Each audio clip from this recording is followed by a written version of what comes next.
neglected, and they had no regard and respect for you and God, you will see what shall become of them.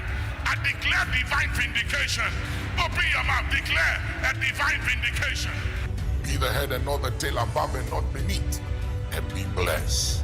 In Jesus' name, amen.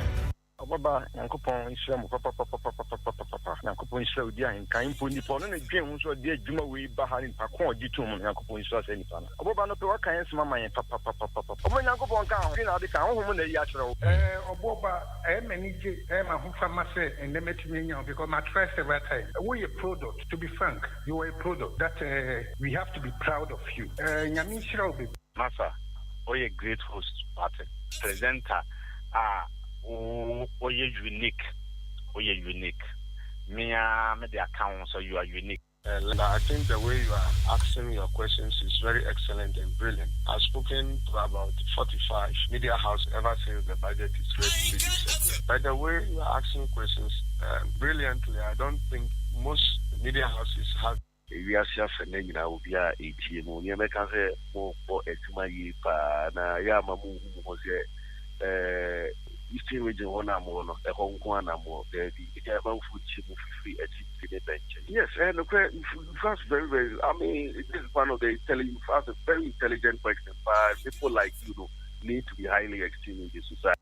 Umpire Mamon. They will be what in the subject AHENKAN FM. Now Becca and Sam I am free ready at AHENKAN FM. So no, Yamingu Munimas. Yami on sorry one now demu. On Fanny Jano ain't a Jumani now. Bumpire Mamo Samu Jumanimu. Bonibian two will be at the Biarada. I want to pray for you that none of you will die untimely. That no power of darkness will be able to destroy the work of your hand. I release power and grace upon that FM station. And I decree and I declare this morning that whosoever goes to any camp to offer any evil prayer against AHENKAN FM, the fire of God will destroy them. May the Lord continue to shield you and you will never know shame. In Jesus' name, amen.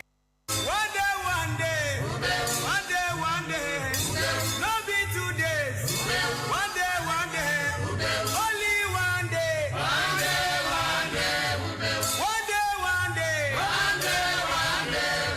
No be 3 days. One day. Ghana adisiye Obuoba Ofori Amanfo emamo ache edeba AHENKAN933 FM. Ghana adisiye Obuoba Ofori Amanfo emamo ache edeba AHENKAN933 FM.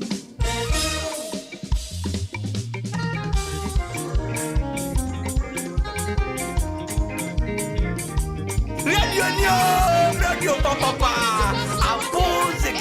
Thank you.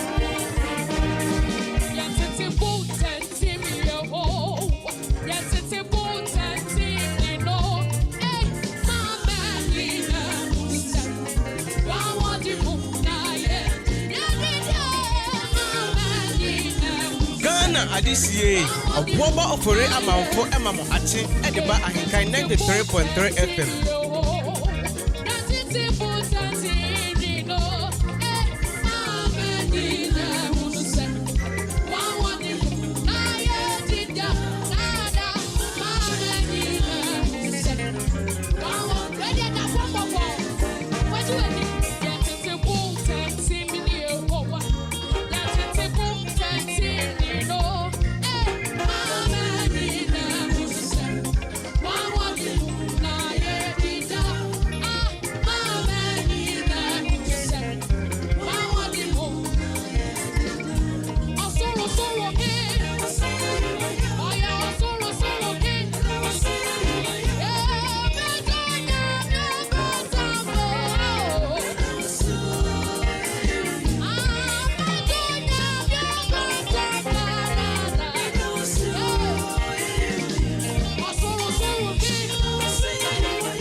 Adisiye, Obuoba Ofori Amanfo Emamo Ate, Ediba Ahinkai 93.3 FM.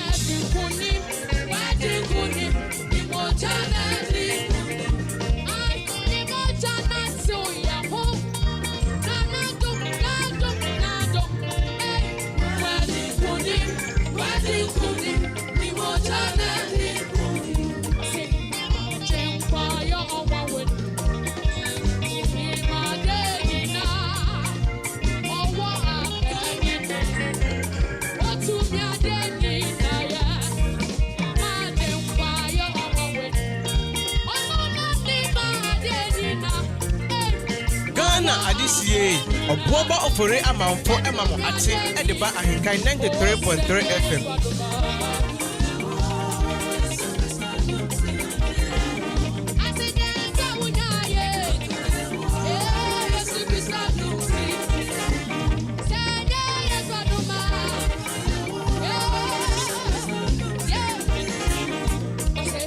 Indeed, another day is here. Yam fasted and for money, Dean Chrono. Oh, wow, manina. Utsubia dinina, ye. Majin kwa yo one way. Ah, boom, boom, boom, boom. Akame wo, Yesu Christa dumti mademe ho. Akame wo, Yesu Christa dumti mademe ho. Dana see free walk, babe. Why have you, man? Why have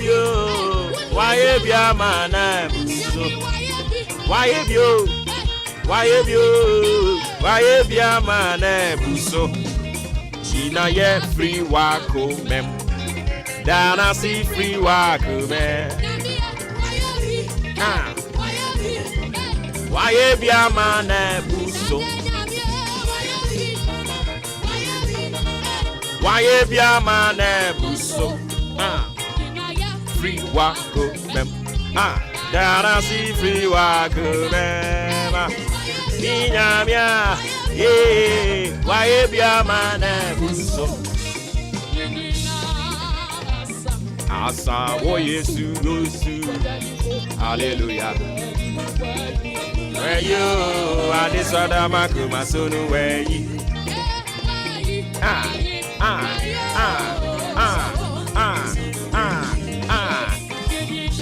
I don't see Sunny at Tiano. May her Sunny Dana Shasiano. And ne ebeye terrific Thursday. I tell you. This Adama Kuma Sunu way. I don't see my memoir from Ray. And there the 10th day of November 2022. Some 37 minutes after 6. We are live on your family favorite radio station, AHENKAN 93.3. We are here for www.ahenkanfmonline.com. My TuneIn Modern Ghana Zeno Radio app, Ghana Waves app.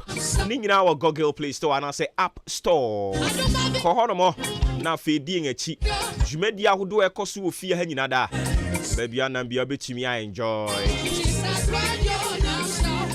Riding on the shoulders of the solid production team in town. Odi AHENKAN933 Aboa as always. Leading the team, Adrempahene Kofi Mensah. Kobe K, Kwame Asante, Billy Ma, Midin, Obuoba Ofori Amanfo, your Commander General. I still remain at your morning's chef. Edine Dawson, ABC Kutuku Mayor, Ebizu se Ensuroja. Yena wasi yena bomu da wasi yena bomu da wasi yena me edini nyina ebom na ya da yenyankopon na say here for God and country. We are back on your radio. We are here to do it best as we know how to do. I don't think who free sub break up himself no pa non do ebebo. Here for God and country and Kutukumai. I don't pay $70. You did credit. I don't need a single year. De Bremu. Why didn't you know? Siana de Afaha 0594841044 0594841044 and rather senior government statistician was saying at the inflation abrano we a busumi biano deba inti or the October inflation rate in Abetua Bontain. Would we say 16 regions in Eastern region and a air topic chat, you know? A mind boggling. You see, I say Eastern region anka a forest belt. Na inflation air cost boom boom. In Yane buon so a ding. Me say no many kwekunkuma could dream. Yakoto oil kokoi. Bottle kitty be over say 20 Ghana cedis. Over the my area na yes re. Ye bisa ma me say oil kokono so dollar akano. Oil kokono so no efi abruchire na eba na me na bibisa ne say oil no so kokono ye kra free amanone na de ba na.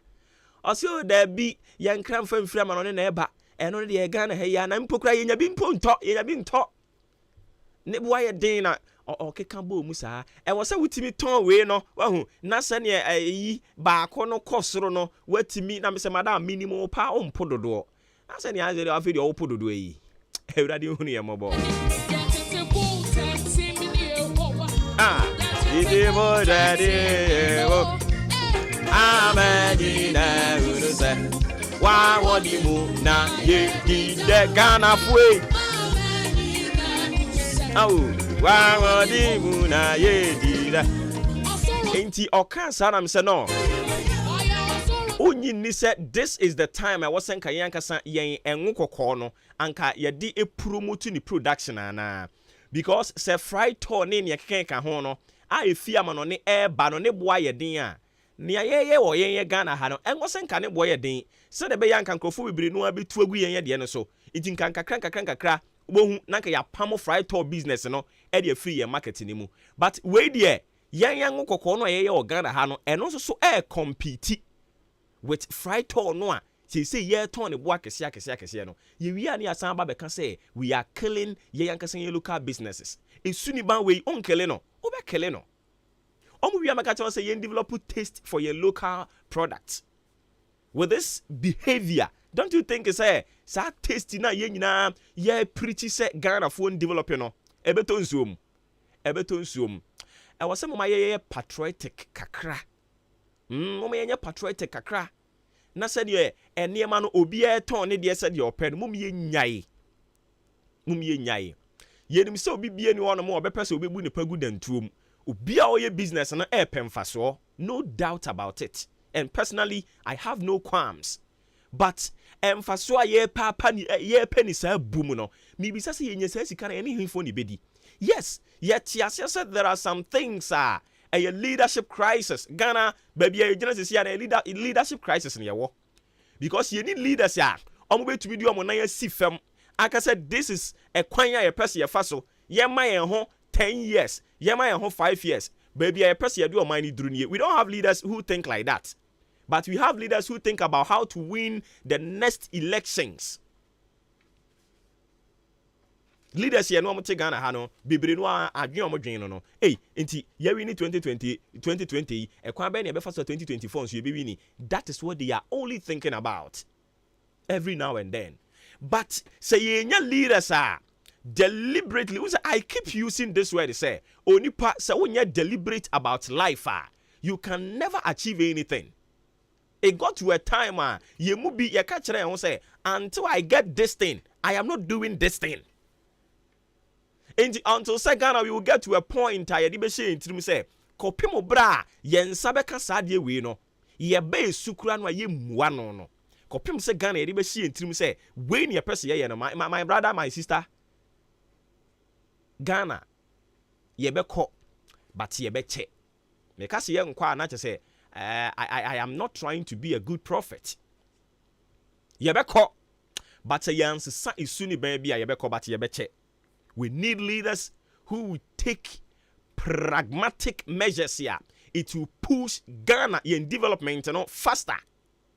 So you see they go very slow pace. Your leaders know what they are good at. And when I'm talking about leaders, I'm not talking about only the current crop of leadership, which is the MPP. I'm not talking about only them. The previous leadership were yenya. So to turn your year. So that is why Semi say NDC for omo blame aban yo teso omo de omo energy na blame aban na teso na question me bisa ne say mamu de ni say a continuation intinka ba bia wo yeduru ye no na nka obi afa afiri ho no so atoa so endi say wo su say enema ni nyina say ya na ye bisa say won so bre so no den foundation be na won so boy Ghana economy ya kan wa semwa kan party bia ba so a ye face economic crisis. Party be abaswa. What are we not doing right? I was saying to say we have to, take certain decisions. A bit more minor and moving forward. We are all thinking about how to win the next elections. If we are near Sanke carry and him say, ye pe omani ye. Eradi hunu ye mabo.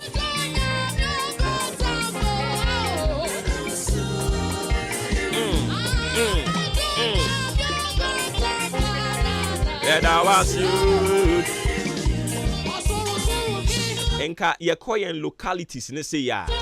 Oba to say Bremu Central Municipal Assembly. And asa okwa asene so across so ofuansi ayiribi. Ana ebia okwa chiase ana suedru. Nanka leaders na wo locality hono. Omo dia show mu tiri mu say yen local ha no. E was say yetimi identify one product. Sa product no you be making sure say it will be in abundance. Say oba Ghana na wo hwehwe sa products na e wo say yen ha na wo hunu it is say nka wo ba important ha na mo ebi mu dua mo nanka localities leadership na fato say you be making sure say we will flood this country with our products emo ba we are all waiting for central government initiative to implement in our localities. Intinka yen local folks, I was saying, can we develop certain strategies and now we are innovative. Let me tell you, so we are leader our localities, and when we are talking about leadership for your localities here, now we be adding a near DC so MC so no. Oh, you are a leader. Oh, your papa, you are a leader. Oh, yeah, sorry, Penny, you are a leader. Unit committee, oh, you are a leader. You can't leadership wa. Ya mumye nya say you can't leadership wa. Na mu nyina mu di mani akwa politicians no. And I keep telling you that the politicians they only constitute 4% of the population in Ghana. And Ghana we are about 30 something million. Now say politicians constitute only 4%. Na bibia ya jadi asha only 4% and say they should determine everything, every single thing. And farmer the rest 96% now. The 96% no ye saying. Are we not thinking? I was say yes, not yet only on mine. Oh, we should begin to think. Say Ghana belongs to me. Ghana is like my personal company. In the same way, your company, you are manning it, making sure say everything is in place. I will enjoy profits. Any dividends, I was say who Ghana sir. Na baby I will be make sure you brighten there. Brightening in the corner where you are. A juma mu hono brighten ho. de dia so nsa bia ye na ye ni ye nyane kokwasa asori ho ne dia hye wonsa no som na ye ni ye why all over why dia asori ni position nyina ta wani ase ehu adwuma wo se wo ye no so wonye uwia no wo se nya kukuduru apia ba abonten na wa be blemu politicians erade mfe yebo ne nche yen no be bia na ato afa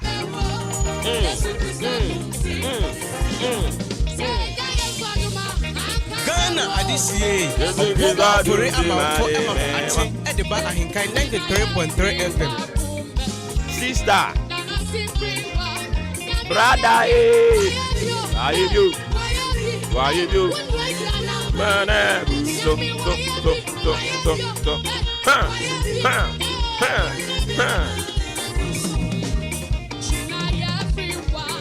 your leaders ya I was a leaders in the TSS say Ghana koyu enkoyu efakese no ejina wo so especially omo ebejina ya nimu keka nsem kire yense ento abama wom na omo ba omo be we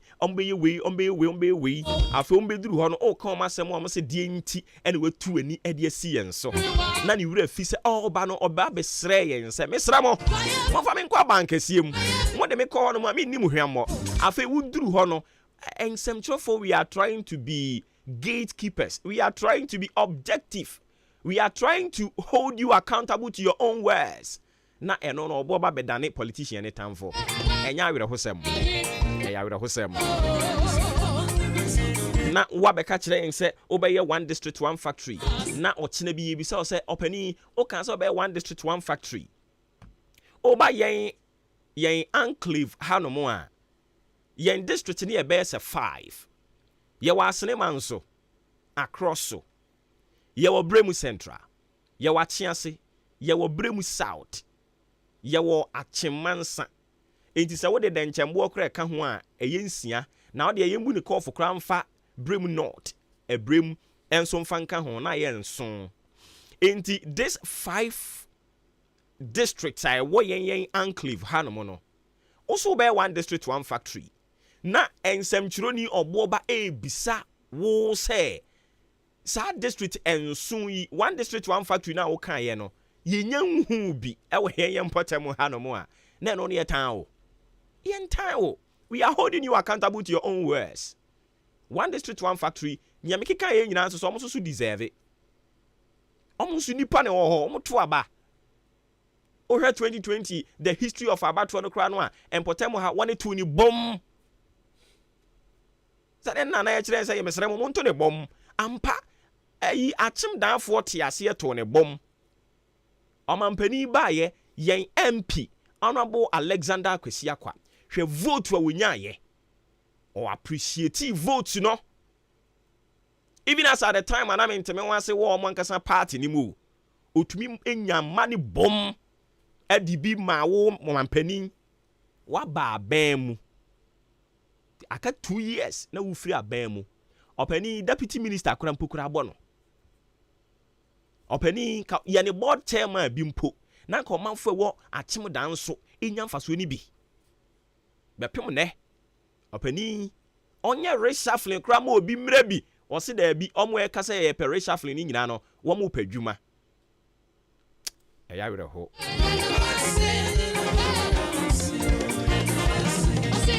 enti oka senka achim dan nya deputy minister mpo a anka yentimi ntwe ne mani bibiri mfa ma ha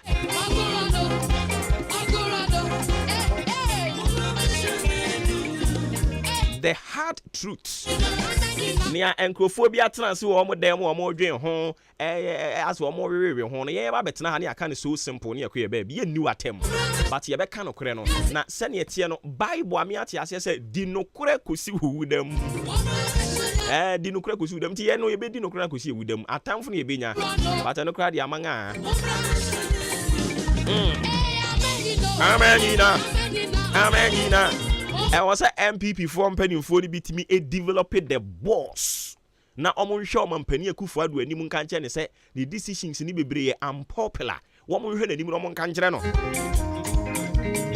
they say wama ope party ane ho ahyi pa MPP me ka kire open ope party ane ho ahyi Ghana ha MPP me ka kyerɛ wo pain is a MPP party no nya kono biom so obi ntumi nka nkyerɛ mu a me de ma ka kyerɛ wo kane ne party nke ye bo MPP din a wo de tie din a me bɛbɔ kyerɛ wo wo de tie din a me bɛbɔ kyerɛ wo kane no ye nya bo MPP pɛ obehunu owura Kennedy ye nya bo MPP din pɛ obeti rekubro bedin ye nya bo MPP din pɛ Dr. Kunadu Apreku oho akomadan tomero obeti ni din Kofi Kunadu Apreku obeti ni din ye nya bo MPP a na ka wate adokofo wate ni din ye nya bo MPP a na ka wate nyaho tamaklo ye nya bo MPP a obo say the crème de la crème no na o tu omu nyina din ene bo MPP din so obenya pani bia boni din a bo wo de bo MPP din pani ben wo mu nyina o mu ko shash o mu ntimi nkasa mo bo say osoro hen tie se de wiem obra beko nyame asem na migusu ameka kire on kakra no ewiem obra se ne bisa kwene da mu nyina eno nsuso eho asem ne ena enkrofo esen se ne din ni bi de ba no din ni doso kane no ogbo MPP din Kufu Abreso Kufu Abreso unya gbo MPP din ya mpanimfo bebre Buachi Agya akom hyelai ugbo MPP din a obon se onimnyamfo Professor Michael Okoye no apie ugbo MPP din sabre no na the great na nadodan kwa Kufu Ado no ono so apie ene we he ene ugbo MPP din a anya busua na eye hwan ono hye ho no kane no ugbo MPP din ene nkrofo esende ba no papa owusu ankama hyelai ugbo MPP din a na yenya nkasa yen papa yi nyame yadom a weekend yi na okusie ne wife yi na ni din apie ene ugbo MPP din a hwan na o sorry Richard Amwako banum kane no ene ugbo MPP din a hwan na e sorry hwan pani bia ni o dey say pani bi wa mo famra ni throw challenge I'm daring you me ma wubu afu anopa yi asem fa ho enko pe kokko bi ni where di kunim di moja na di kunim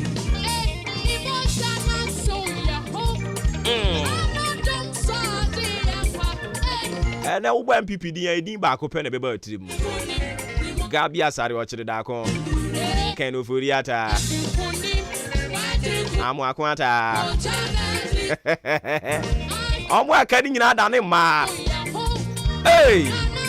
Friday ewie mo abra se ne be sekwede da mu ni nyina nie osi nsu ne be pete we pue mantem ya yahudio ne bie sane endro ewie mo abra si koye no enen so wo chire se sa pepepe ne be ye ewia ne bebo nanso ye kwa anwumre no ewiem badwo ensuo ne bepetepete kakra aya na wahye ne nso de ama me midi ne nsesa ye frɛ me Obuoba Ofori Amanfo Commander General ensuro ja baako a maka kotoku mayor kayo e free sabre kopim sa no panu ndu bebo wobete nsem ene ye yawoda oza me tena so me ka che se me hwese de system ne kono ene be ye terrific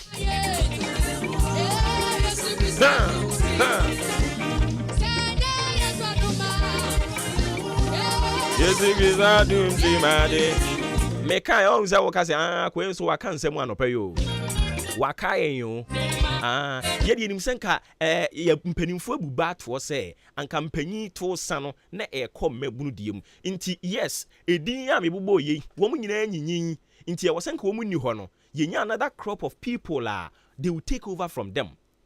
But I one-sided pay. O de also me boa wafu eni hwe wa ankaza ho party nim.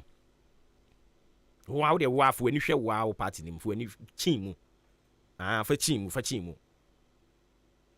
Wa wo be you enim say you try and speak truth to power. Wa wo be you enim say me de me meka ne say ne tina de a kire na ado ne a sideline no. How come say Buachi Agya ko a ono no aye campaign manager na sabio ne wapotoma na fe o chiri so odi bom Buachi Agya ko ono no aye campaign manager 2016 why your campaign manager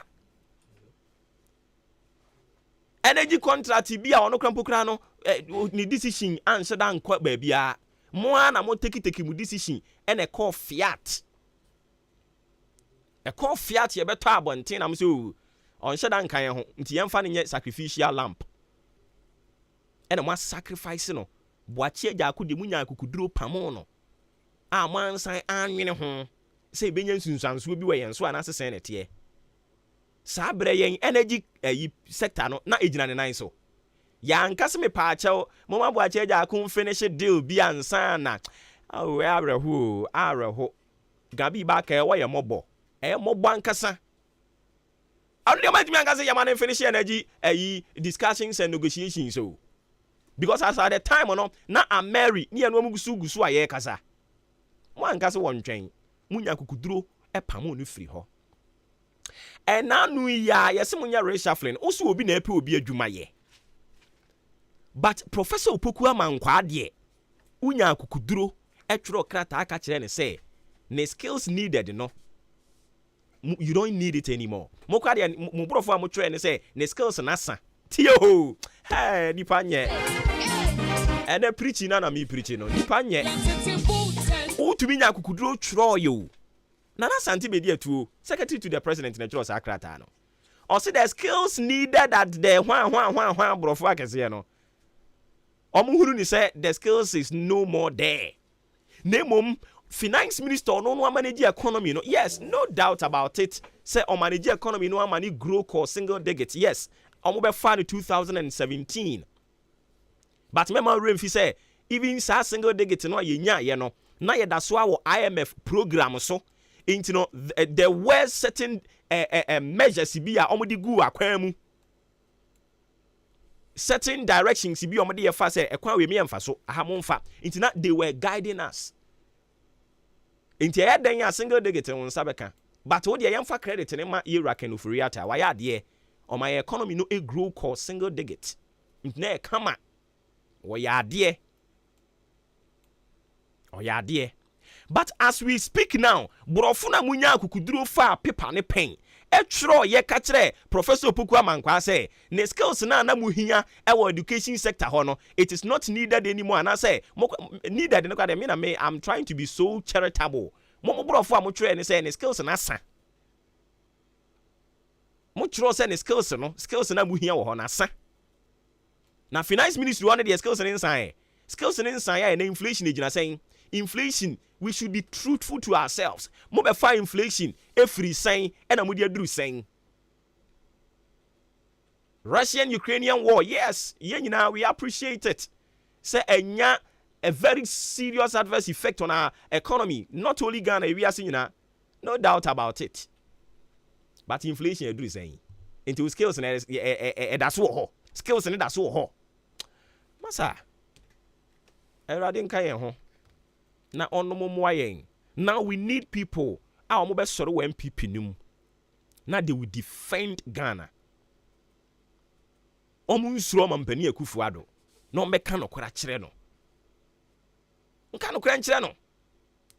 Na we ya ekeka kosa no. Ye nuanom achemfo no. Mo na odum muja o. See, I'm telling you, this bia 20 years, 10 years, 20 years, and son will be PF at Chem say, or be Pemampania, the Ghana for will agree. Odu muja, if you don't know. Na onipa bakwana sem ye me mobo ye say in the future. Honorable corn. Kojo upon kroma, nice man. Odi mampania nke ye. But the equals way. Mon sorry. Na mon kasa. Oni o mampani nkasa. Decision bi wo no na mu taking us won fa nya dwuma ofre mu meeting bi ma mo nko nto no nko akotena ho no mo a no ahunu se me nkrofo yi o mani breba ena me no kasa yi parliament be de 2 unim ne be koso ho minority MPs no ma moving motion say ye be to vote of censure sa ayi censure about one we ba be to ni nyina ne say finance minister no ho no ye mpani biem ono so yehunu say ne skills na sa brofo no mtwero ma Professor Opoku Amankwa no ono so mo hunu say ne skills na sa interne omso mo beto abetia no omu hia 184 minority no already omo ye 146 first no omo ye 147 and ajechi kwesi ye twe ne abo so yi nto maka 146 enne se wo mo whip etimi whip wo mo nyina in line na onya 146 ni nyina ma wo betena parliament no mo timi penetrate ra MPP nim se ne mo penetrate ra MPP nim speaker abato no mo ye ya wo mo nya abangbagben no mo to one man am finance minister ne ato abeti ya ne se yempe no me ka kire mo a mo ye finance minister ni ho economy ni beto nsuom ade ni kura na to nsuom nso oni ho a aje kum yi mu ti ase ye so ye frɛ no saman ni wawuo oni wa Ghana be konanim na anyenye bia 2021 say nyo no na ready budget no budget ye nya obi an ready ye nya obi foforo ma ni ready ye tete bro foforo kra oni mo nya fo se HM ensa bonsu apocalyptic man obeka brofo masa Ghana nye nipa mienu nye nipa miensa dia MPP mpanimfo mo nsore na mo nka no kra nkyere mo ho Awurade nka mo ho nyame asema me de bra wo no osi di no kra na wudi no kra ma Awurade a Awurade nso be di no kra dia ma ho Awurade nka ho adom no so mfa ma ho ye kwa aba ye de dia ka beto aso dia ma ho sports up next opani yenko Abozeke Sports. Jagum. This is the moment we're waiting for. Ladies and gentlemen, it's sports time! Okay, I'm ready for you see I can't knock a crab in World Cup no. What I say we say Kuragumi. Many my thing. Many more than your can I say we ni pabonini. Oka so many more than I say we ni pabonini. What's up now can to say MPs na wo Eastern Region no more achemono. So muti omunfe omunti. Na asana World Cup neba. Now MPP o more Eastern Region na o jomo. Oh, but asama no Obuoba kan. Yanko enim. Apani nyabotire. No. Dabi asama no Obuoba kan kabra. O mu twa sa to ho. Untimi rubbish di opoku kan sa. Dabi me pese me not me sorry say bia me rubbish na but me pese me just nkofo mo ha o mo yetimi ante. Obunim said na dey cry beto am o. Nti No. Anya sana make am. That just say for president na o kan no. Me make obi a owo presidential ambition. That be no betima be di bi no. Ade. Kabra asaboni o. Ye frɛ for hanfo. Si say o man man dey be pese san ban me boa. Man na beba.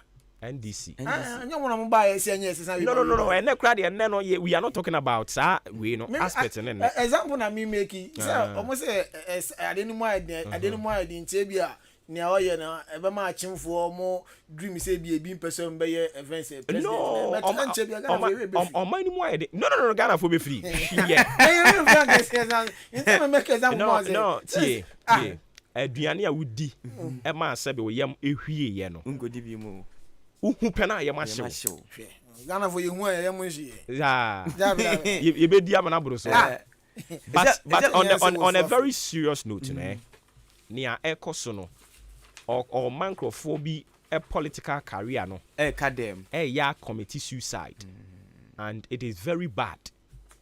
Say will be piefi achimemu so oba enkofo ba dwen hu mienu so man so na mo ben no mo ntimi nka bibia nche yes o mo ka che no mo ntie me papa advice akra so ka che no ntie oh papa panimu bia o kan mo ho me advice akra ka che no o ya mo kan like mo kan ya na yetie o obo me ba but ye no ye ka kire no a omfa ne advice akra ka che na wonti oh masa but obo me ade ba kwa na sometimes ya point na advice just to recast so on 24 now as advisor ni 24 awonfa so almost tie o tie di omo ka almost from 2017 ban the first time no oh the first time almost the one ne beka bia wotie but see yi ba bia ya duro no ka bia wontie abo ene isi se ene se ne nkofo ne babonten beka se yen na di nkomo ne mu babonten beka ada o kan die ntia no so bi etimi babonten beka na ho no gran kan tim babonten beka so okra na ho kan tim babonten beka so okra na ho no tim babonten beka eno die na we na babonten beka but when you so kwabina when you so ye one in case Eddie Man DC for radio station for crack and you say you are making the party unpopular and can to wow Only no only one the same party. Like I say, I'm a money go yet in another 2 years. Oh, what's the station for you cry? Can I say you are making the party unpopular? You are making a party unpopular. I see. I'm already saying me so I deal with they say Bonu papa on the. Oh, okay. Inti minority MPs near so 136. 136. And MPP funds here 137. I mean, we say 47 more. Okay. Omo back pen sim mom. No, omo ya pepe. So 137. And independent candidate, you know, say obey business with them. Until omo be 138. That was a for no. Majority for no. Yes. Until NDC for so no. Omo member back Jechi Kwesen. Don't so court. That don't feel but court on some to almost channel. This Abeka 136. Internet so mutimi wura MPP num. Omutimi wura MPP num. Etimi nya be 10 kra kan. About betimi asi. So the omo dey for the speaker no. To Ted na so munya 184. 184. Inti and omo already no more 136. Inti aka say Abeka be 48. Hey, Obuoba be din. Oh, betumi anya. Now that you speak about now we Ghana. Okay. Say it me turning. Say speaker no man pani be free and on one MPP mu. Professor Michael Kwe. And so no MPP. No to tia. And on one kasa ni MPP for tia. Baba no so dey, baba no no enyi dodo. Baba no dey, baba no enyi dodo. To man fa na makura. Odi ewu a o. David. Baba no. Na je gwa no timi na. Enti ene no say omutumi go through. Na omunya 48 no. Omu wini.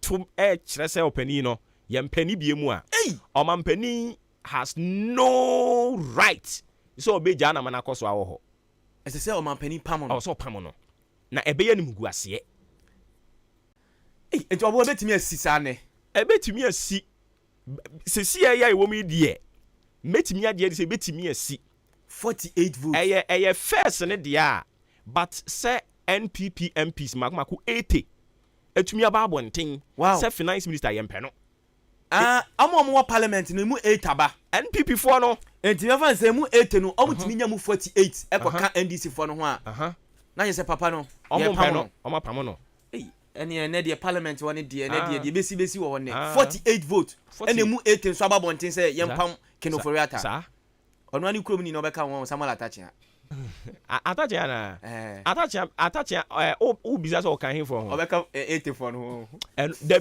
be me ni say no kan wo ho so na gura man post bi ani ya man post and dey yo mo amabusu yasem o me wi say no o si chebi aya sem gudu o I when am ha amokoto aban 2020 no when am obi anga so obi akotona na opani time on me na me cheche na wani abere ho akyenkyena wo pɛ wo sports wa yi betimi aka se yawie obi ansɔre nkɔ ɛno so me ba sa na ebedi nkɔmɔ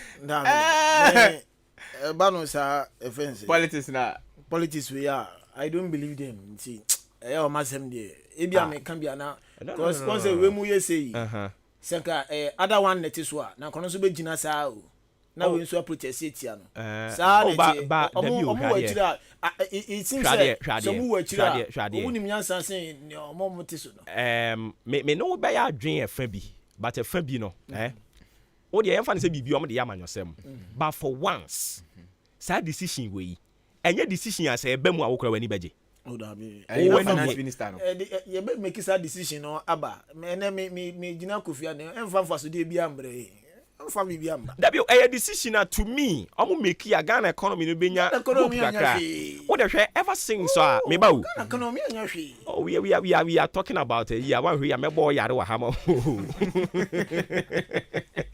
Ghana economy anya hwe odum say what study yen currency no any dollar no e fi bro man pani be kasa aye no say eso tia na eti ba form kakaka odum die ntia o de amo ye di amanyosem ho nkoma kire wa wote wo se nkoma bia se finance minister na ifiri ho a me say city no so betia ba fam you the market on the wall sabotias in the system and enkrofo ni gidie wo papa ni mu biem kenoforiata enkrofo ni gidie oni mu ne skills na sa se na mo ka bi kire professor Opoku Amankwa no the same thing so no no ntie se no resign o man pani se da bi chinchina atwan ono no onye ono na enye Inta was NPP MPs no extra mampani say oba Ghana for ho beka kire yen say yen ho na 2 million wo. Okay. And this year kasa was tie. We have the men no. Omo person just have a men nyina dane ma. Na say ma ekura o ya asanto afo wom. You mumi anko katamra. Obuoba. Ghana 7 dey kwabena. Me dey ese kwada afun yen. And one year did you from yen? Because some don't no corner pepper. Share Ghana Madison, my mamma, you know, Cabas and Kubio from AHENKAN 93.3. So good day, one Samason. Yatnasi, I didn't summon Ebamidin at the Joshua Cabana Egenim. Obeti Abranti and then Obrimpon Pokuari Enkam, Yosef Fedri Elboa from afar, Raymond Ashete Rat, Nafi Ben Mauli, Yenania Kenti Abuma, a good year, one Samanon. Yade babeja ene anopei yemfa sida ema Jubilee Hospital dan na me bodon me kachiro se oyade ohododo ebia wakoma na eye oya na opa baby agi ayaresa ye dia kopie mu o Jubilee Hospital na se oba na se fasa agi oto na wa opese woda wodemu na ehwe wonso a eno nso na betimi aboa o sa ekwan ne so afa lab bia pese oye bia se opese o check o blood group ebia busua no munim blood type amodjon ya bpm ne efa laboratory no emfa emboa Dr. Achuro Edrama Sekona Koto na fasa hu yare a oba pharmacy kese on ma edura opa to bia no obonye bi ato postnatal care any antenatal care ho de ma emma ma wowie na fe emma omonya afafu no afe ni theater nso ho no ma e opese oye surgery anase operation bia pese oye bia no ye betimi edi aboa e bia wa afafuro pese ni no midwife se gina so dandane wa emma undro government ma boso no beso no nso ba wo afa ho afa oba pim ya kache na yemba wosa ekwan ne so obeso twa scan hu sakra na da oyem no se oye oba se oye bema odaye na se ondaye proceed na etiti wo obeso twa scan hu se na kwakoya pim ya kache na fe yemfa ya ultrasound any ECG scan no emfa emboa wo wosa ekwan ne so afe yare wa bi achew uso so bedi nkomo da che nipa pim na fe bedi enkomo no fa kire eye cancer unit no na mo so omomboa wosa ekwan ne so wani ina eye oya ade benwa ohwa unhu afi ewachire nso a ohwa unhu Africa ose Afrifa bonse west bi won ma obose ne sa mepacho ko na kopie mu Jubilee Hospital na afi yamboa elsa ekwan ne so efeda no pa bia no nchirechire ekoso edema diabetes ani hypertension for no induana mundi nsu amonum na afi ndu amonum wetimi aboa na sayarwa no so no etimi atu aira se oba na se ne ekom na de wodi a yiwani ye kantike se on ma aduana opa to bia no bunye bi ato oya kachi so kita insurance nso dia yebeje na yahwe oye say government and say no private no yebeje na yahwe oye uhwe chi akwan a odan boabo amantra bridge ne so honom ina obehuyen frɛ number yi na fe nkoma ka we chire nyina no oni endi number no 0244 575799 0244 575799 and 0241 784645 0241 784645 natural mineral water ensiwe ebu nipadua esiesie nipadua emenipadua no enyim from enti natural mineral water de eba ye enche nanso obia age atom se wo ye wedding engagement adore eye program bia uye bia na opensu papa e de asave wa hoho a koto natural mineral water nso ebi na fa save wa hoho problem bia intimacy enya se ne nso na aba no bebre enye papa na so natural mineral water de bibia nso ewoma enya sem ketwa enti natural mineral water yenko gi dudu bia ye pebia yenko akemodan Ghana Commercial Bank ye ne ye opposite ho bekọ no na brosan fefefe bi si ho obakoto ewura nu enyamfo bi ho okọ a wo se wote wa AHENKAN FM ye wo kasi ho dudu bia beto bia no ye rekwa kogya free yen fresh number we 0249 680 213 0249 680 213 Yanshan Semna say FNF Amarone na yenkopie mu our German Bundesliga no match day 14 enra games no ebi eba so na say na results na koye FC Cologne etna fi ma Leverkusen bone kani mienu a Cologne for no mutimi ate kanu baako afi Eintracht Frankfurt etna fi eti Hoffenheim twane kanim enan Hoffenheim ete kanu mienu Schalke 04 enso etna fi omochi Mainz 05 ebo mekanu baako a Mainz for no so entimi anti Union Berlin 2 Augsburg 2 Leipzig 3 Freiburg 1 Yewura mo Italian Serie A enu games no say ne koye Sassuolo Bobo kono tonsa elfe Jalwasi AS Roma game no eye 1-1 afi Lecce enso timeche Atlanta Bergamo ebone kanime no Atlanta etimiti kanu bako Inter Milan Bobo kono etimichi Bologna ebone kanusia Bologna eti kanu bako Fiorentina etimichi timefano Salernitana ebone kanime no Salernitana eti kanu bako enafi Torino enso timeche Sampdoria ebone kanime no Sampdoria entimi antikano nyame adomene Hellas Verona etonsa e de afa Juventus no mo dia boom afa Bianco Celesti SS Lazio betonsa e de afa Moisa no mo dia yantamso afa kopiemo a La Liga Santander no so asei na esi etie Ameria etna fieche Hetafe Bonekani bako a Hetafe fo no so entimi anti Sevilla etna fie ama Real Sociedad etne Bonekani mieno Sevilla enso etimi etikanu bako Espanyol etna si yehwan ama Villarreal beto no so Bonekani bako a Espanyol omonso omantimi anti Real Mallorca enso etna fie eti Atletico Madrid Bonekani bako a Atletico omonso omantimi anti ide munsam no eba afi ene games miensa na eba so Rayo Vallecano ene Celta de Vigo ebo Valencia ene Real Betis Sanza Real Madrid atna foni Cadiz enso aboni 8:30 yakwa England yakwa enu a EFL na ise Carabao Cup no matches ni bi so Arsenal the Gunners etna ho Brighton ekobone kanamiensa Arsenal etimiti kanum baako sanso na no nickname fun the Newcastle eton side for Crystal Palace game ni bury no na 0-0 yakwa penalties no and Newcastle etimiche Crystal Palace ebone kanamiensa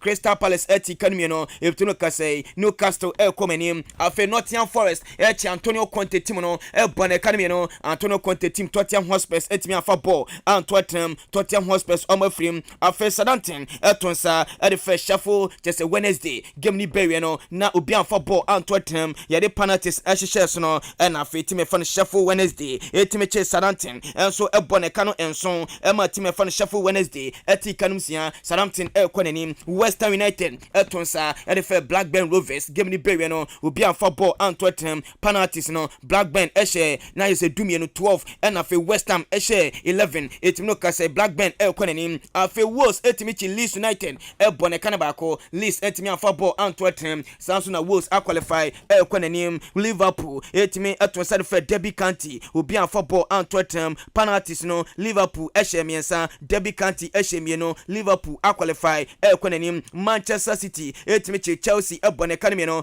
Chelsea etimi afa ball and Tottenham Man City qualify ekonenim nyame adman na big game no eba so Old Trafford Manchester United etosa and for Aston Villa no mo dia antamso afa yankopie mu our Argentina mu na akopie ma Argentina na some national team head coach din ade Lionel Scaloni papa na akasa osamanfo kase World Cup eba so okate Leo André Messi kutitini ni last World Cup a oboni osondo ogidie se ne 2026 ebedu wono na Leo Messi 39 years or still na Leo André Messi ebetambo one World Cup asan aka ho yankwa France ne ni komo enu na papa efan Didier Deschamps ede ne 26 man squad na odi pemu ewo mundie FIFA World Cup no ebetodwa na ohwe papa ne squad na no odinye pa emrante bi se abrante fan Benjamin Pavard o avne abrante no ensu etimi kobi Jules Koundé ebaye afi Raphael Varane Manchester United otimi by personal Kimpembe etimi by William Saliba Arsenal no so ko Lucas Hernandez enso eko Theo Hernandez enso ekobi Ibrahim Konate eko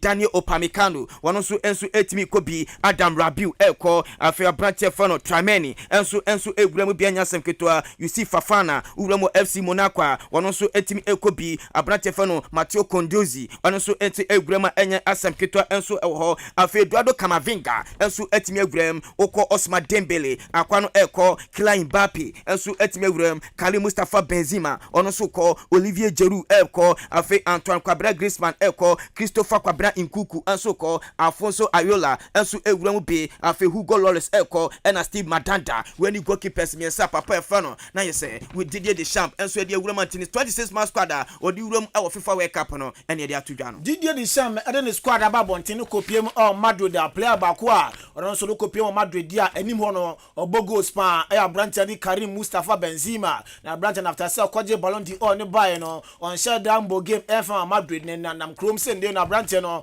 obeso 7 ho from injury somebody World Cup betina kobo e ama France man no we ama Madrid head coach and din ade Caro Ancelotti enso akasa wose sansem no sebi nonsense abrante ni pra na wapura yakwa abrante fa Robert Kwabena Lewandowski ni komo enu European Golden Boot no na yesa bosopode no enu empanifo etno edin ema no unsa abrante no uko Europa no ni player wahye goal dodo intenu ohwa abrante no kwagina award no na nanima ye sede intenu European Golden Boot no Robert Kwabena Lewandowski ono ene koba no de metitesi ase Senegal for epeso mo de abrante fa Sadio Mane ekom squad no ho no mdo mu piemu e wo FIFA World Cup no abrante na ko pra na still Aliou Cisse still until so dogo bidu ape or the abrante ne beka squad no makopiemu e wo FIFA World Cup na se yes from na yambrafie na yansha se femfi papa ndin e de John Dramani Mahama former president e de ma on my kronkron Ghana na no kwaka say e ade a Ghana na se all African games ya jesi na so no obesna preparation ACL kwa na se enso ni kwantin kebeya na danko akufuado ene no na se sa bid na ya je no onjewu na African country fufuro enso enje eno ama Youth and Sports Minister Mustafa Yusuf enso akasa o say former president John Dramani Mahama no in fact ono no ontenyama biase na onim ne okakra. The former president failed to understand that the government have already committed resources, almost 200 million, in providing sports infrastructure. Is he saying that we should leave those investments to go waste? No. Once we have committed, we all recognize that we are in difficult times, but we have already put in investment, huge investment in place. So we will not allow that investment to go waste. Let's leverage on that investment and bring back the economy, because once we are organizing the game, it's going to boost tourism potential of our country. Over 7,000 athletes and officials are going to come. We are going to have broadcasting rights. You are going to have a lot of activities and bringing back the economy. We are in difficult times, we all recognize that, but we have already put this huge investment in place and the infrastructure is ongoing, okay? So abandoning the idea of organizing the games is rather waste of Mustafa Yusuf, Youth and Sports Minister. Yanhwe Ghana for players no na fe yankom honsem kakra Mamisha stay free Jordan Ayu ni ani komo me no ka say Crystal Palace abrante no ni moneybo esuani enche on be manu 2 years contract extension na fe Jordan enso etimi extending the contract no e da ma Crystal Palace ho yanko Antoine Semenyo uwramu Bristol City abrante no esi aka ho dia metiti say uwramu Scotland team e fa no Rangers afetu afejan sa abrante fa Antoine Semenyo no on back of Fanaba no so be games ni be Edama Rangers bobo kono yanko baba idrusu me no kasele nche Blaster squad na baba bonten no no de wanhwa dache FIFA World Cup no beko na no Rema Yoka bobo kono ekusi akan omni Logi Blancos Atletico Madrid ene kohia abrante friend idrusu baba wakwako pra na signals na eba no enye nyame adome ne ana scans no baba bonten sa wote sa abrante friend baba idrusu anko World Cup ni bia emane nyon wisa se ni pra no empanifo se emodia yaka musam no ede a kire o yagusu the Blasters of Ghana na fe kwabra beba unu se nyame adom china ena coach Otuado ede ne squad no eba bonten ena ne former Blasters of Ghana 2014 FIFA World Cup ekoso Brazil no okogire fifro ede ma the Blasters of Ghana abrante fan Rabiu Mohammed edi komo ena mse se Rabiu se Ghana for Gidie na san ena Rabiu se yan kanche Ghana for so pia support the Blasters of Ghana yente se ma Rabiu Mohammed edi tuja mechanic say like yen train na yen share squad na the banana squad na so team wa or the beba so no yen tie team na chi na eno ni ade I think very important man say the better team na chi only list be a coach the beba no yen support players na wa from because mu nyina Ghana for no yen support you. Eti former Blasters of Ghana 2014 FIFA World Cup ekoso Brazil no okogire free edema the Blasters of Ghana Rabiu Mohammed ene yetenin kano na owie pe na Yosef Emmanuel Sapon do na friend JE Sapon former head coach edema Duana Stars Liberty Professionals sans na Kosomo Crystal Palace we be one national team papa na agbodwa da mom ye pa na no su chema na SS squad ye na kan wasem eba no 26 man squad eba no so onde na SS local player bi anima enye ne surprise enye who if it's a local football nankasa no ate atunsium because Danlad, Banye, I was one of these people who were shouting for Banye to go to the Black Stars group, because of his consistency on the local front. And idea from time on 20 up to this level, he's a kingpin for all the teams that have played. House of Folk, Galaxy, the 20, such a player must be encouraged to join the team, if for nothing at all, for morale booster. But I'm sure, fair, look at the local league, the way we play, I don't think, a coach, Otuado will even look at that side. So I won't say a local player do more. I'm a man, just brush off them, to batten the lips of people. The lad, yes, but to me, the lad who the local player, he can make a cut. Because we players who are got name, first Ofori, and Durdin. No, even artistic, who are outside now, who show us that they're a little bit, they're higher than Dalat. The Dalat can also go as a youngster to learn to get some experience, because also from there, you come to competition in Nigeria. What did I say?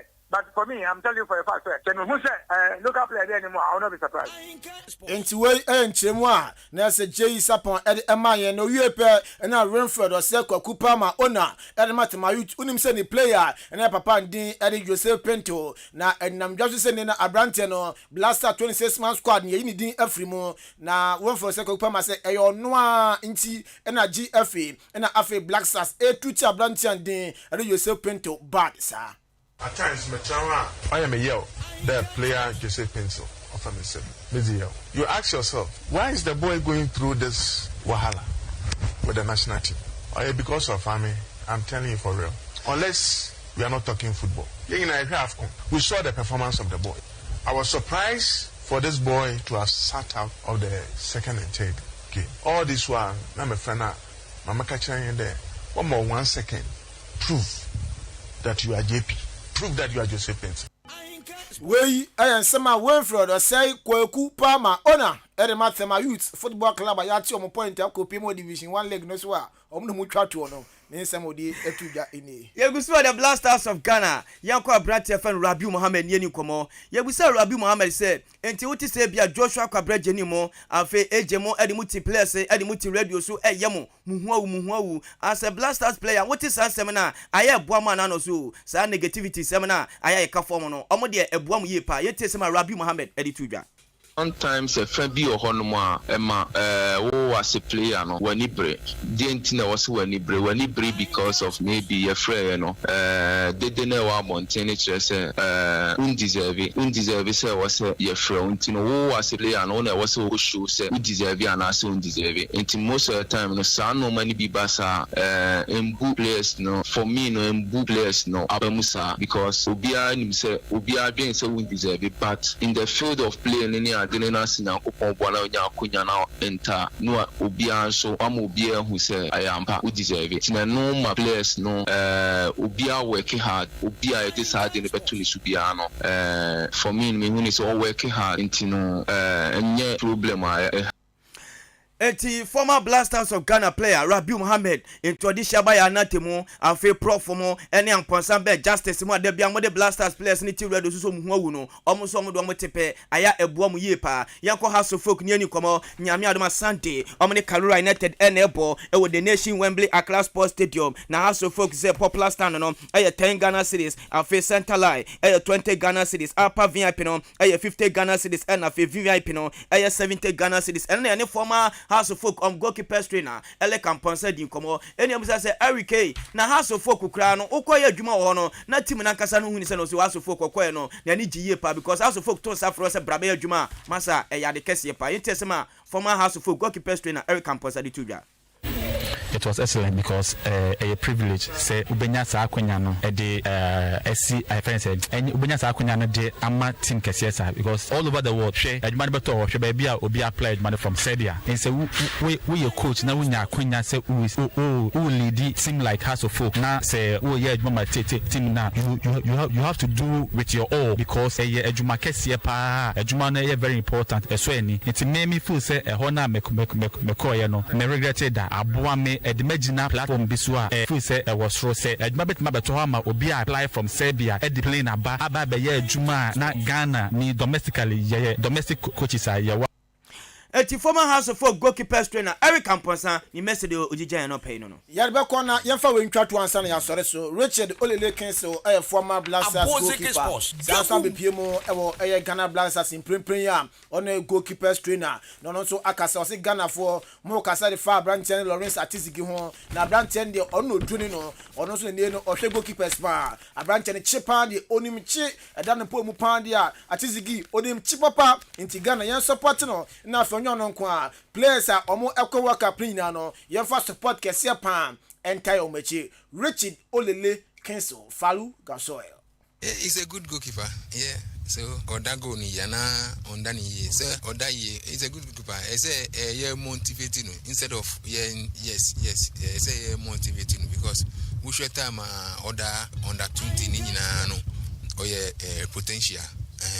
Sometimes if you want to criticize somebody, I say unya fact now no so I or ya quarantine. They say me can say yen support enyo no nko obia say me kan ye no obi obenya chance wo mu yen support sa nipa no we Sema Richard Olele Kingston.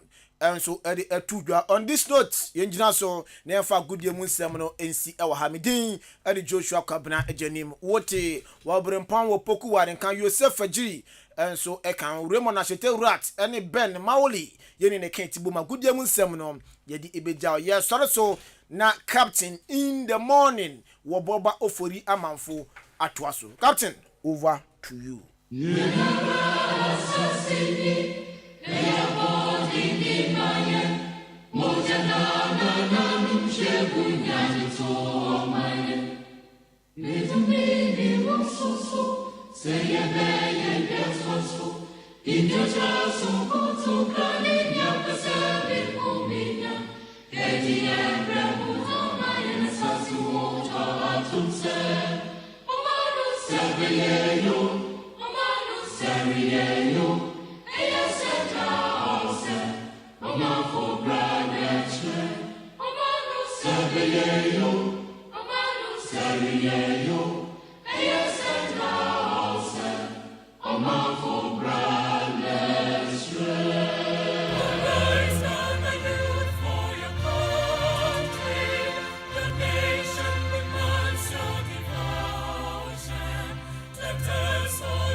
Adisiye Obuoba Ofori Amanfo emamo ate edeba AHENKAN 93.3 FM.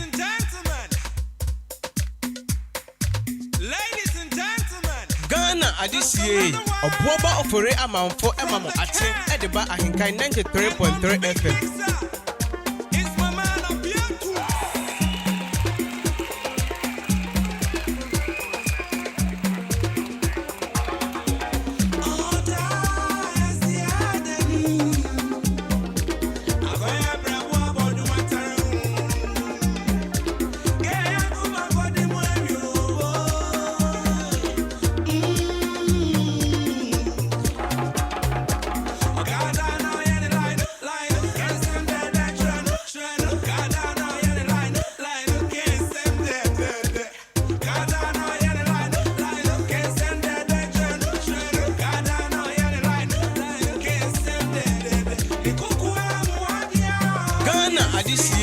Obuoba Ofori Amanfo emamo ate edeba AHENKAN 93.3 FM.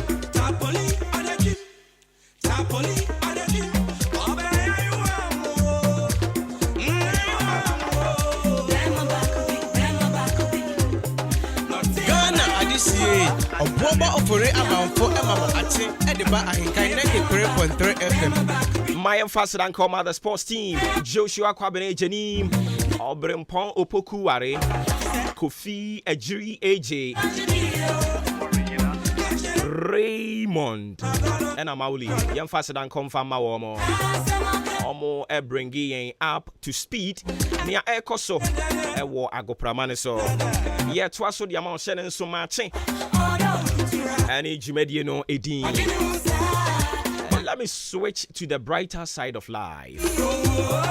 A very good brother is celebrating his birthday today. Me joining thousands of well wishes. Not yen wishing well. Your friend George Amprofi.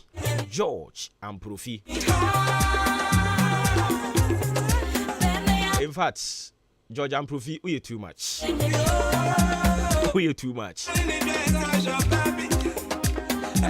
NPP Constituency Assistant Secretary Achimoda. A glorious happy birthday and confirm. Yeah, can say Obi a politician. I won't say that yet. Sa true politician. No. Enti meme maho brasie mu ano. Kakra ma dwen kyereke to abi metimi a kyerɛ ne sɛ politics no ya men nyenche. Wonu bi enti ameka sa kyerɛ no. Ye hwɛ wanimu a untumi ntwa ntro sɛ ne amanyɔfo ne binim twa no. Untumi. Enti nwa sɛ politics no ye kyɛ. Enti sa anko heaven.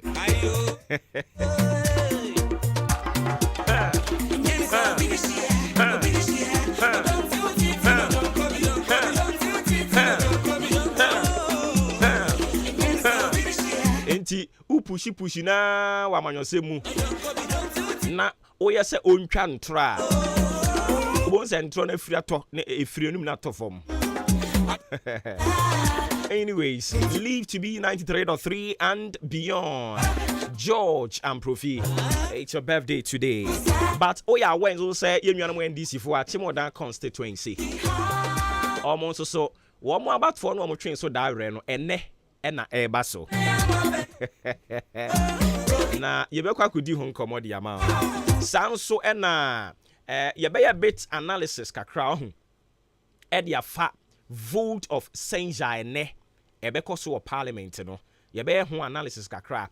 Me no ka say nso no eyade a NPP as a party omo de krata ba abonten so a omo ka kire wo majority caucus in parliament say they should abstain from taking part in the vote of censure ene ebekọ so parliament no me mo mfo mo ho enhyemu bi na interesting times ahead yebekọ ho ye ka say vote of censure no cry de ba de constitution ne fa he na empower majority and I say members of parliament say womu ebe to me ato sa bana na so metimi mpo atrigger sa process no anope ye behwe na yaye ho analysis ne kakra inflation swenra na government senior statistician or the inflation October the ne ba bonten so and also so we will walk you through a pueman term top chart no open mantem edunsia no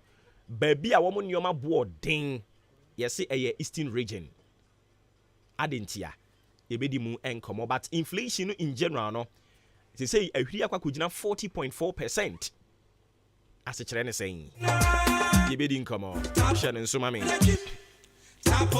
Mami Sarah Adwasafo waba Ghana 89 ka bibire no ehwe ani mu senka waba yi ni de eyade anko obekọ parliament abusia wonyanko yo aden ono ahye da hye bribi ama ne ho a ode bekọ ana sese ne tie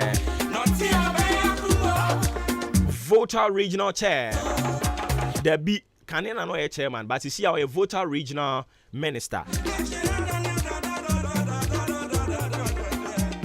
Dr. Archibald lecture or say over voter regional almost a year 118.5 million euros water project at the amount voter region for hey where do you NPP for more directly or more majority caucus and say more ain't taking part in the vote of censure. And also come over her. Inflation no penny no chese and businesses. Ebe tuya sika bibiri no asa wo peluna. Ube tuya sika bibiri ansa na wonsaka.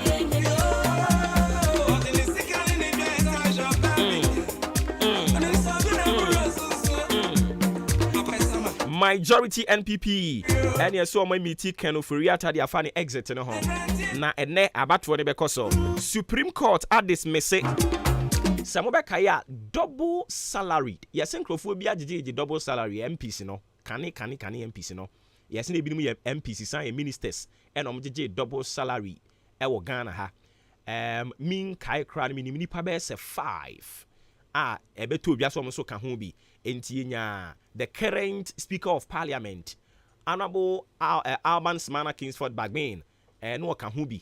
Sanso so na Haruna Idrisu Honorable onso ka ho.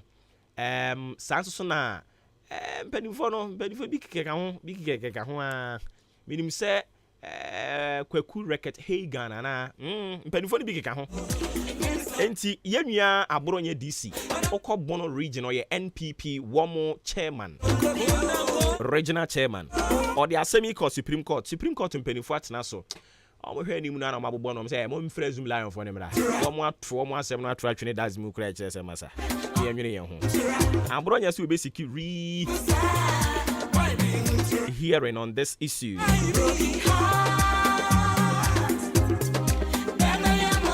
And somebody become way home. I don't see a single year in the bro. But my main fa with that chinti and fa and to us so Emma and ne anopay. With that chinti, a your bra went to a more futu at the Siaka cra. Oh, I am not ye single yasana ni Siani her quine befa soa.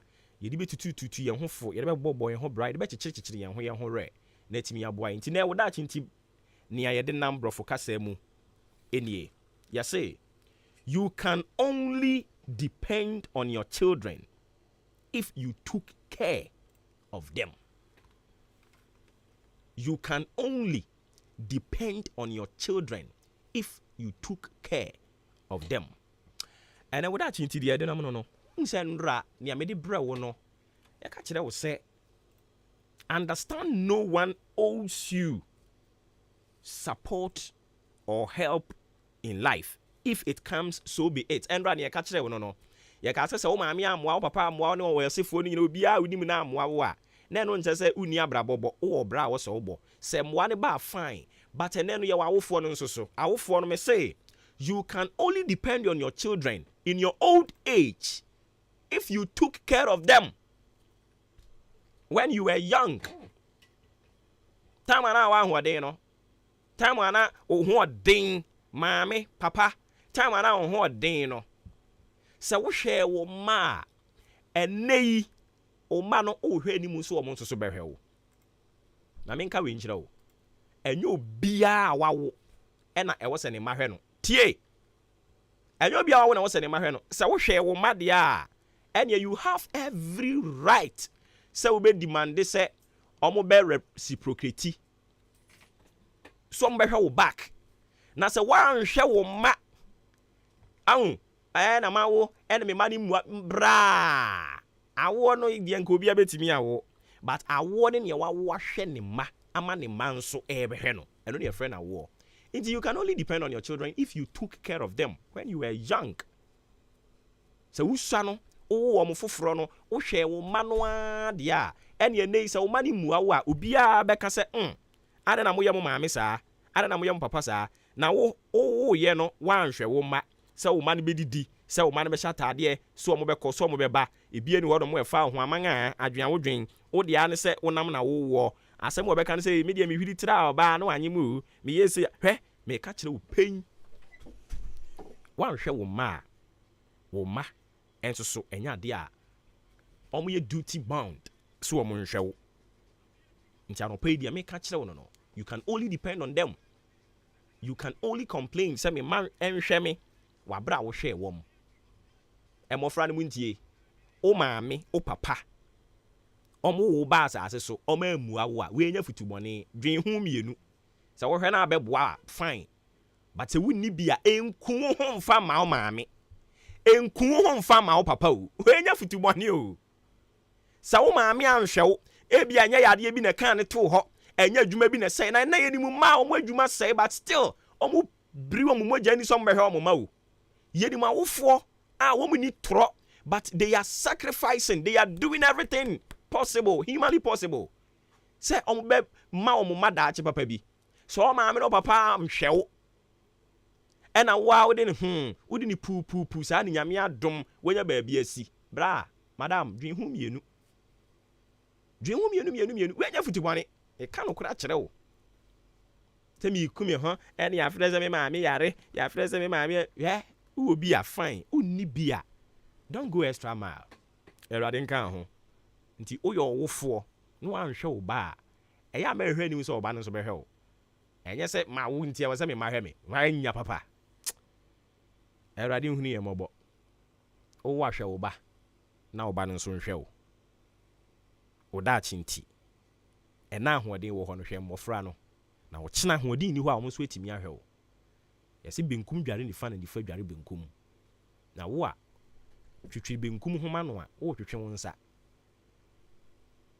na upira ya wo si benkum twitwire wo de ma wo lalai awo no de obewo but wan hwe wo mo a so mo nso behwe wo eye lalai wo ma no a hwe wo mo na mo nso nhwe wo ene Ghana yesi ayedin bibre ni nyina irresponsible parenting mo wo sa rough indiscriminately ma wagum tu mo hwe wo na nkwada na sisi form sometimes utimi hia kwada bi ne hu furuban ne hu furuban mpabo akora wo nhye bi ne dross to atete enso o maame wo papa wo because me nyini say yo ba ne nko na wo ye nipa mienu na ka bo mu no mo wo ye but we be hia bofra no beka se woni na ni eja na akwada wei watwi afam ni ya me ya na adom no wanya ba bi asia na o maame papa wo do be ne beto ne so minua se sa na ti adwen hu mienu Christ asumdwe nka ho amen woda chintie ne sa fa mame ene ahweyi nsemo e de baye na fe ye to aso ye say remain calm and do not resist when you are attacked. Inti se beto sho so be attack wa remain calm, do not resist. So we your wagen so no me prepare ade ya se aka wa hada we your wagen so no me prepare omubikun so a owu e ba kope nti na hwe yin semo e de bae no remain calm, do not resist when you are attacked. Erade nkan ho amen de ubon krata moboso e na ye de e to aso e de ama wo minua ba pomoko nyame adum na so e nyame adum me so me ho ye pa ye do ba de ase sure o ma me hwe won won fa ni enya me ma me nko a me ma me ne me papa hwe na kono na papa de asema de bia o kan se ono de obehwew wunyi a wo pa ahye no open ono ne de anyankopon de man no waye nti wunyi a won ye fro papa sen me papa ye friend your friend Mr. Hayford Enim. Hayford Enim. Oh, born in home modern papa. Me papa. Enti debe am kasa me. Oh, papa dey Hayford Enim. Me na me cause. Oh no ye even na ye o maame a. Me maame. O maame mum na ye even. Oh okay. And our papa ye ayi no. Kwewu no. Hayford Enim. Oh okay. And aseme no so aka kire o. Oso onu de obehwew hwe no so de obone ho modern papa na wo hwew wi a wonu aso di anyame de man no wa ye wie na wo no won hyew ese wonya bi ahwe no anase hwe no opa ahwe no opa hwe no ne de wa ye nyame so adwuma some I keep saying say akwada bia ni wono mo a memi nim say ofa paper ne pen etro krata ko nyankopon ho say nyankopon me pese me kopie maame asomasi wo maame din de say bida maame say friend Roseland enti ebia nyankopon we me pese me ko maame Roseland na Mr Enim ho emomu mienu ka bom no omo me ma omo ye mawofo enti sa wo maame ne papa na no mkodi omo agoro no makofa kola na ba enti kofa kola ne ba e wo so oti asesa kola ne bi didi obesha taade obu a wo se usano na nka me yi like man hwewo a anka abewu mama nufu anumu a anka abewu na nufu onko aye de bobra dabi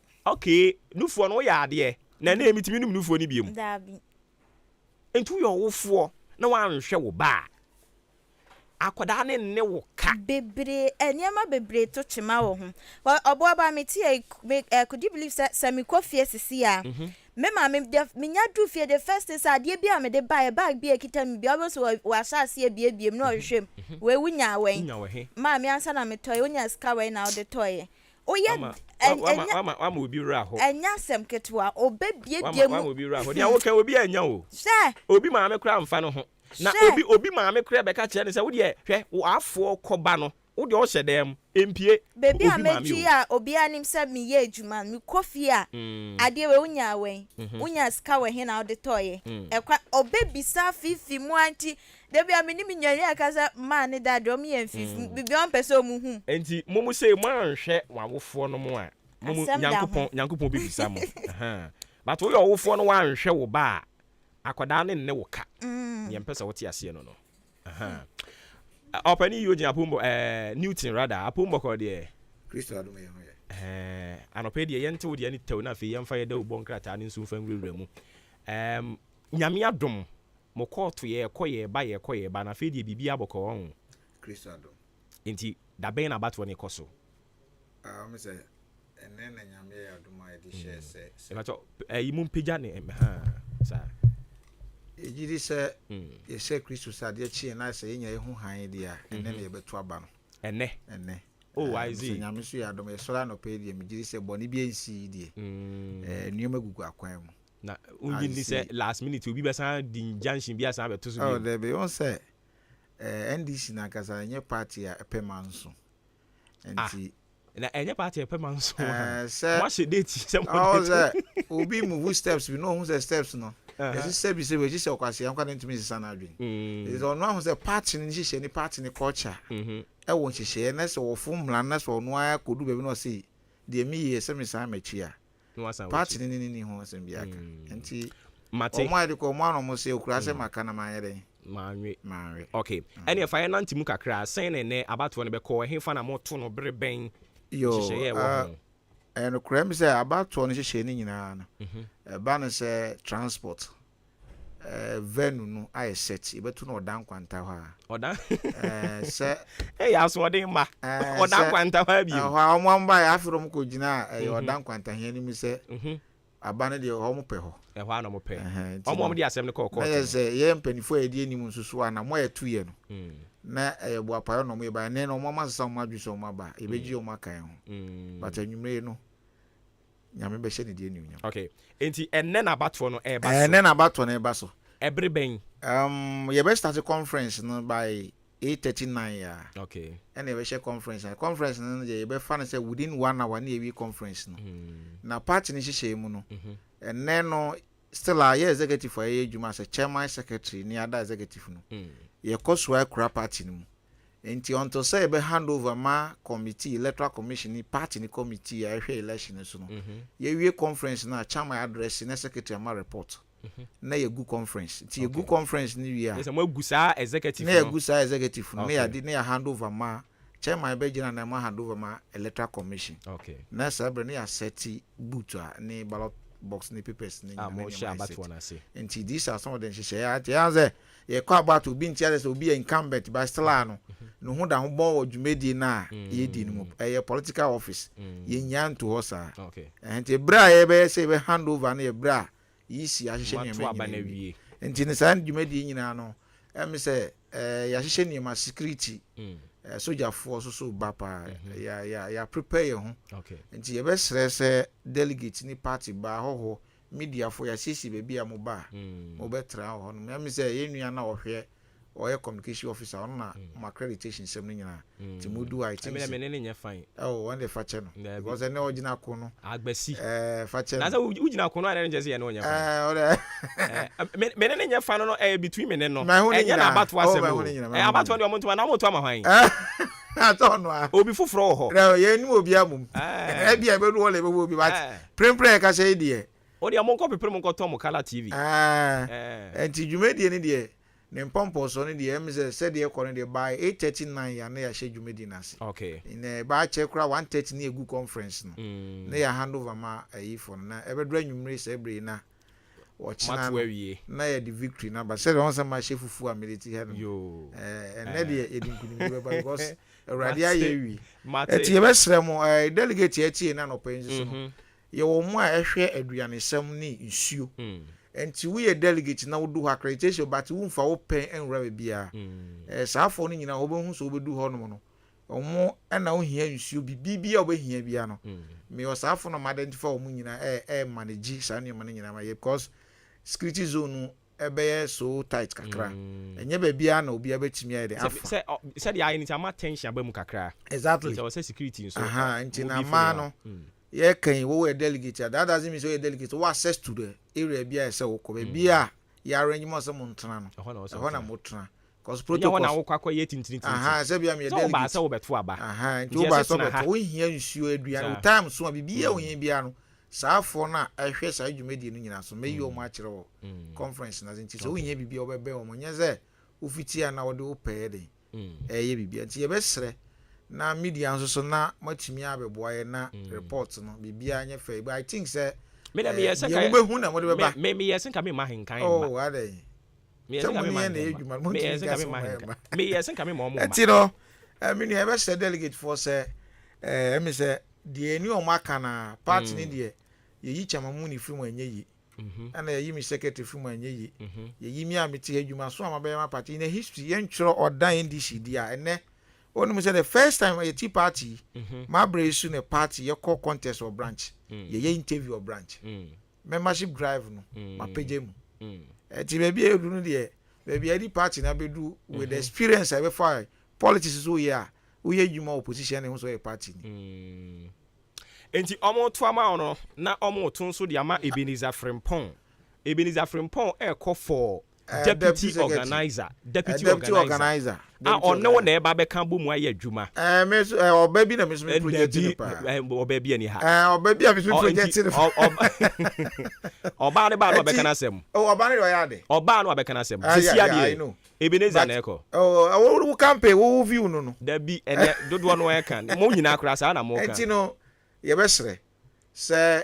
delegate etie na no pay obi am fan hihye ya ide ato form nyejuma sa because security ni de emodin because ye ni o ma trans ya hihye nyina ewi nti besre o mo se obi a se de party ni ye din titie asomdwie na chichire NDC no ye mfa sa ntitie na amfa nye de enye dwuma de we na ebe wie up to china Monday no na media so NDC asem a no makan bokwaja to na nkofa asem fufu bia because e need that so we say the whole achievement krivu akaye nko a ne nti na se tension wa ba no so ba mjiri se ochina ebia me ne ubehia no na ye ka victory anko yie dia de mo betare ban ye de mo betwi ban oh rebi ya be ko yie ye bompa se be ko yie mo so mo fampa bo ta e chi kasa e ko nyina no ebe fo obi akodo asomdwe ne ewie so a ho ne me mpa e bo si say we organizer of the program wo ni so ade ho ne ayemhihie a wo so se wo be sere se kasa e fa akra ne de akọ no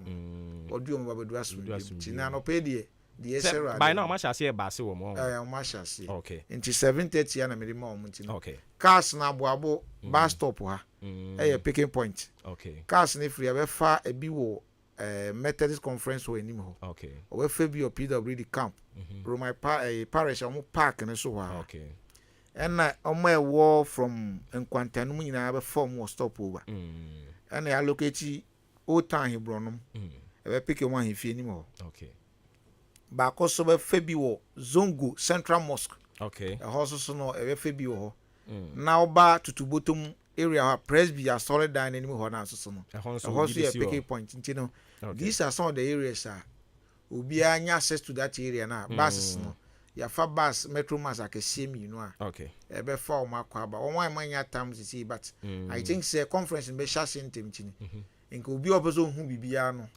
omrantem no ye ka conference obi o ha o di party nature but unchere hu na de bai party ni hihye ne culture say dey this hour na 30 minutes ni be this edwumadi na obi atimi aba be witness bi yada se ora Newton Fiagbenu oko for constituency organizer montuma no wabo adwuma obi a yenka ne yaw de na yiri fimu na still one na nachi ankyere party no wone mo anantia bepem sa bre nti enne nso so ono nso hia momo a mesre mo nanado said o kan no monto ne bom emfa ma no sa pepepe na za bom o kan sa bre na mo ne nya adwen enye ne wo dia bom ni de ye wo conditionalities wo ho ye wo be a bum no ye hia no ba to ono ni bum na e ba e no ehun faso di amba ba mi bum we de bum no ono ekufaro bum no amfa faso di amba but o bum no mi bum na e ba no e de faso di be brand NDC party mate e be lifted the image of NDC or mate me assure say 2024 vote I be deliver order ha no we be some say what are the security about the strategies so we are interested in vote and now you are interested in the seat seat no say vote na any seat no oh okay seat ni dey say brofo but the cover seat na by vote and any vote mate Yura Newton mama nya oneko onkrofo bi hia wo grounds ho no mo ye wi ayen so ye beba me da se ye be hwem anim nti ye deba grounds ho ye be no Methodist church before be recruit on your right side there's a left road be or Pentecost be a kwano ho na over side road na no rem na e ho so sa because deba ho amokọ ekra se na ase ye ho aye chichire bo bi deba no kra no but baby aja ye di asum wie sem ne nam ti no enti ne wala nura me am ko observe eye bibia we will manage it in that way. I think say yem per se be manual my delay bebre no for the stress near the adentino see a share center I think mo betimi manage okay yatinti the ebe say we will wish you well na achire yaba ho yenso ye de ani abedi achire mo ya mo niam ayi ya ba ha ye bebo maba so mo anya mo niam ayi nso a ye betena ha ye mo betwi ban Christ asumdwe nka mo ho enka mo so na mo konfa nkodimdie mra amen yedamasi yes ya hye mo bo say yentimi emfa momfa bad news bi amba yate it will be one of the most reports am we be to media landscape na obi ni beje ho yedamasi yenso yedasi owura wo ye number saying media number 2 ase ho na ballot paper no enipa bi afrasasem na eba enti wo fire na hwefom ho no no mate hwe eso de bibie ni ho omtuma wa na matwa ma Ebenezer nso enchira nka ho support the annual okay oze dey me say o support the annual oh yes campaign azi wo fie oye me da si bebre okay yeah oze oh Debbie yasantu o firi he Debbie yasantu ani ba bia yasantu akro se ya kire na hye hiu ehwe na yi hu no Debbie oku hinya yasantu akọ be this African pon ne ko enti mo amokoto aba montuma Iben montuma Iben na Iben fanko ni medie mra mpo waye Iben no Iben anadebio Honorable Iben Frimpong oye number saying ono ye number saying mi rumpo fio ebon minim ne number o ewe do na bo akwesi akwa facha mi wia onwumi kakra me ye de tin se nka wo se mi komi ufo bi nyu so go ye copyright njo de me ye onwumi na de tin kakra ne onka ye mpo waye owura Iben Frimpong ora Iben ode odim say Iben oko Akim State University College yes na omuni tin dabi ewo ho Iben na abati single handedly na otumi di bi call ho enti onipa we no o man organizer position no a obedi ni deputy no o da mo ko ya asanto ya asanto no we o da mo ntena ho ko ya asanto na nyame anim no kure ni Iben ye nipa o ye nipa pa organizer dey also nyo obi o ye very humble and communication so ye kama obi obre ne ho ase yes obi a owo charisma no to carry whether we MPP ni we NDC ni fan ho kra no yes obetumi ni mu nyina na ahwia bom oni pasa na mo nto aba ma no enyo obi o NDC ni and dey strictly NDC ni NDC me na fufu nyina na NDC NDC dabi ya ne sa eba betimi ya penetrate be ma yenko a anapa no watwa bo minute ensia abusia yimo bibia chima na kwa babiem de ba ahenkan 93.3 FM so de obon grata awdo abadwa so na poso ene de ba beso mu ene die kwan so eha eye akua afra kuma studio na mom ye kasagu ahenkan 93.3 FM envidim me pa cho kwa ni ngusibu adum meni maame akua genuwa krata na ye de ba no de meme de chase de obokrata ya to din se Supreme newspaper ena ne banner caption oded ba no pe ni say na wiemhyen bia ya to din KLM na passenger bi go ma say wo mo nam kwan so ko na passenger no pekupe na ne yade bia ka no ho ama nyasem keto akra o ne yade aka no ma pe yi owura yi wa ni sa ena nam soma wo manfo ati wiemhyen mu no keka no masia ni pa na obinfo bi nsuom ena mo gi nipa ne nkwa ansa na wiemhyen no AC ti wo mo dwomu din pa wo ma yade Supreme newspaper eno no National Petroleum Authority NPA wo mo ena hwefango dwumadie so nti samiken yeso wo makọ ekoforidia na koforidia filling stations awdo bon ma sin so yira eha wo mo papa nti wo makọ hwe so mo toto nyama eden hye gu akwam se de be ya wo mbesi sansu yira eha filling stations awdo no na Supreme newspaper agba mane say Ghana for wo mo chichemu adwonum ba ku 51% tese wo mo gidie pa wo Dr. Alhaji Mahmoud Bawumiamu didi omanyo ni munum no echense de omafo Yesu Kristo so omkra de jensa nyasem ketwa wo mo wo gidie pa wo Dr. Bawumiamu na gidie ni nan se wo mo gidi se ono ene betumi abeyo mampani a ana obetumi adi NPP anim a obetumi ni Mahama Owura Mahama asia kan ana obetutu nyama ye ama oman kronkron Ghana ti yede nimfoni ato anse ya onim no na wahwe no na Dr. Bawumiachi no ne hokani Owura yere Samira Bawumia ena ono so akọche nwuma ebiama esuku bia wo kofrodua ne mpotem wakọche nwuma ma wo mo se wo monye na momfa mboa adesua osuafo bi nso a ono na hwe akwan ne akwantempon dwumadie so wo ma ehwe framantem so ene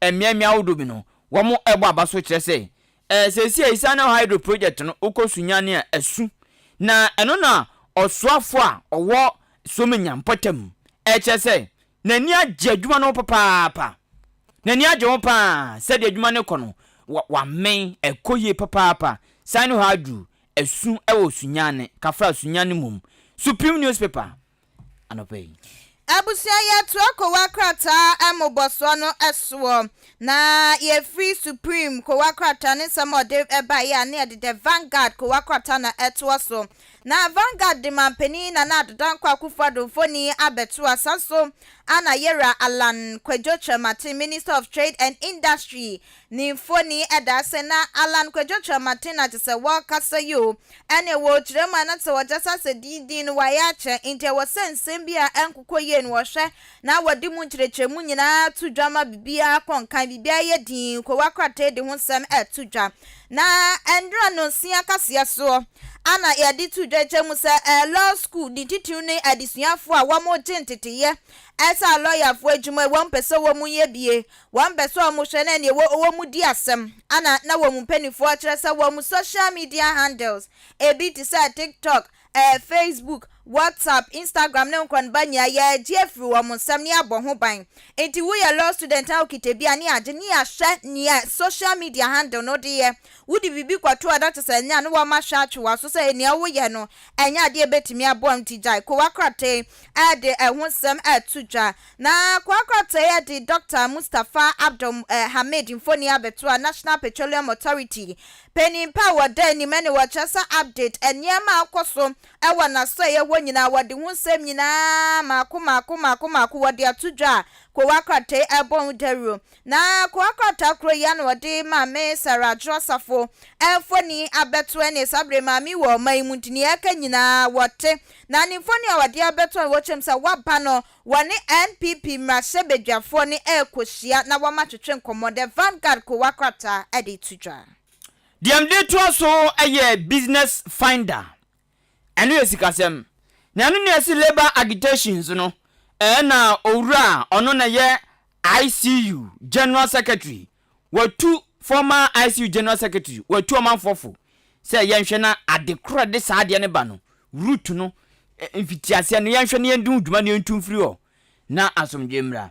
Na business finder san ba manye say Ghana, Dr. Lecture neka say, or say, Oko a payment ma, a quantum pombeye, a nine adunum, ensun, 457 kilometers. And Yamya do Woma Yamuma Kumako a san adusia, 360 kilometers. One more aye, ewe payment mu. And one sem esu, NPA for sem so, business finder, and so I can was beam. Ebusia Daily Dispatch ko wakwata no ane ya de atwa so was factually reliably factual. Na dispatch the abanye ko kwekuafo wo mani abiro na ta wamo kasa wamo nsama wamo kanyina wamo giremu a wamo si kokko buo wo fom kokko nhyehyɛ nya de wo mani agye ho enu kura ka ho bi na tisa wamo nsase ne wamo ton na ne efom agudie yetu bi wo so ntik sane kokko nhyehyɛ enkwankan na egusu gina bebi agina ne de ne asase no won begusu aton wa na galamsey wo mu de tu bi kwatafe dosu dumienu wade ho nsem enyina atudwa na kwakwata kroya no de abane National Petroleum Authority wo mani abriye papa pansama wodo na wade atudwa se ne yedikan abobo so no na kwakwata kroya na eyeye radom likniti humfoni edaha wacha sensem bia na monte susan aban titi nkrofo bi wade wa mofa asrafo titiyem na afimpinu ne aduonu na ya bato no wa ma be ya basabasa na se penchen wose ne kuro bia ni sansem no mu enti yati sansem na yehwe na yemo entungu wei eye Daily Dispatch ko wakrata no. The business analyst the obokrata nam de to so ma ho ni banner caption no pay why ne kase pande ato front page eye openyino no ene ye Ghana statistical survey no won na epenyi pa ya odano obemfo Samuel kodua ni mfoni asu ha kodina eni mfoni asu die openyi ka ni nan se Ghana ahoden a edi tutu tunyomem se ye tutu nyomem na ahoden edi tu sa nyomem no ewura kogina mpempe inflation no akogina 40.4%. 40.4%. Omuchi chemu aduanan achiripo 9 ena akwakoduna se ekosoro papa ti nyoma muntumu no kwa na ekosoro inflation bia akwakodunu no eno na oche se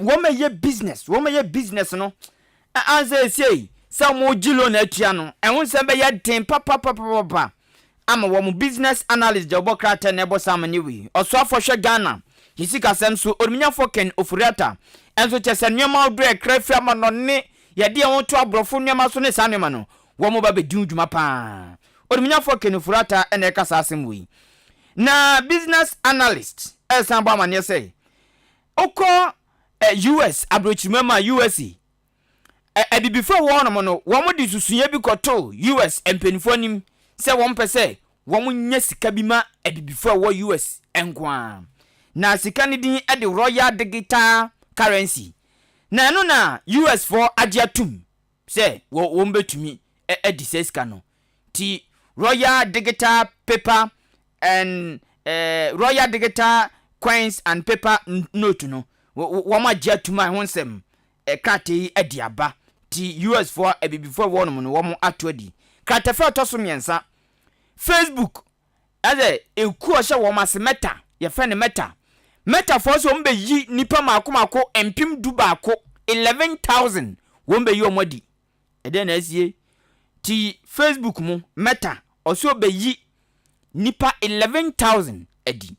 The business analyst the obokrata Abusia the Meridian ko wakrata ana ejuni sway na Meridian ko wakrata so den sam awodro na etu ejahwe anima special prosecutor Kisi Ejeben infoni ejahane sam de wo prubi gu wa papa pala Bianca expose ne ehwo ensensam na beto dwase sabre yeri adamwane wono so atwe na sere dedededa kwakopie mu wo court say nsem bia wode toto ne so no wamra no meyi ne ho ano nsam no wote ase a wono nko a de nsi ne tirimu enti want na se wamra no meyi ne ho ano krata fa toso mienu ene edu eba ko meridian de ho sam to National Petroleum Authority wa mo hyehyɛ ya mame nkomra me ko ba na fi watu aso dia mame ye kwa homa no so na fi yakodi enkomo sena medi kan ka kyerɛ wo anopa no sɛ ene ye heard mu say members of parliament minority side nankasa omo atrigger article 82 omo ho kwan ma it talks about vote of censure minister bi and deputy minister bi omo hwe no omo ni gidi oni mu bie mu omo to aba de tia no ye bekɔ ahoma no so na ye den council Benjamin Techi and Tiedu akɔtwetwe ɛho enkomo eyie council oteminka anopai good morning. Good morning, Onuya. Metewon kapa mechiawo ne waduma yefo ne atiefo nyina. Atiefo nso eda ase papa pa ye gidi sa no pe ahoden wo ho. Nyame adom ahoden wo ho na mo nso Nyame adom ye nso ye ho ye papa pa. All right. Enti edna no ye ba wo nchen a se na wabeni wo emra ni mu no ye pese wo boa yen na wo kyerɛkyerɛ mu kakra. Ye ka se vote of censure ye di mu nkomo bibre but obi wo ho no ye na ne de kan ye de ba de. Yo, medase. O shesa de yesi ahyehyɛ ya mamuo wo man yi mu na. Obi be say ye wo the executive, we have the legislature and the judiciary. Enti no ye mampanyin ne liku ye executive no and the parliament and ye judiciary be di asem na court wo no. Enti ye fa judiciary yi na legislature ye parliament na. Constitution na parliament powers be brave apart from say or sheshe mrano o tumi say edru bi obetimi ato aba say be a minister we and a deputy minister we omwa o man nti onsi fem enti sa akwanya ne yebehwa e wo wonso ma obetimi aka say ebetimi enso ato aba ma president kura so no ye nefe kunya so and advice. Nti usha na just we yetumi a emu odu yiye. But so besha tumi a ti say no ya na conditions na say the kwankura say o fa so na we ni padi free one ya na constitution na define it. Okay. Ministers and deputy ministers here. And no the friend vote of censorship no. Na no parliament constitution na man the power say obetimi ato aba minister na deputy minister for what said ye wo kan ye no. Okay. Enti wadaroma yen go through the processes ne kakra. Ebe free hen na kopem hen na koduru sen. Ye fitin ya na ye se ye ni mu gidie ye to aba de tia minister no ana deputy minister no. Yo me da se what ye would process matching no o ni mo ara but ensiso ne se ya Parliament did the Juma the constitution is by resolution. As a parliament be taking special decision. And na parliament so be taking decision. Na who initiate ya what that you go by motion. So boom say papa minority, papa near my minority for no the motion by na constitution is a motion is a 1/3 of all members may sign. 1/3. And 1/3 woman your signature say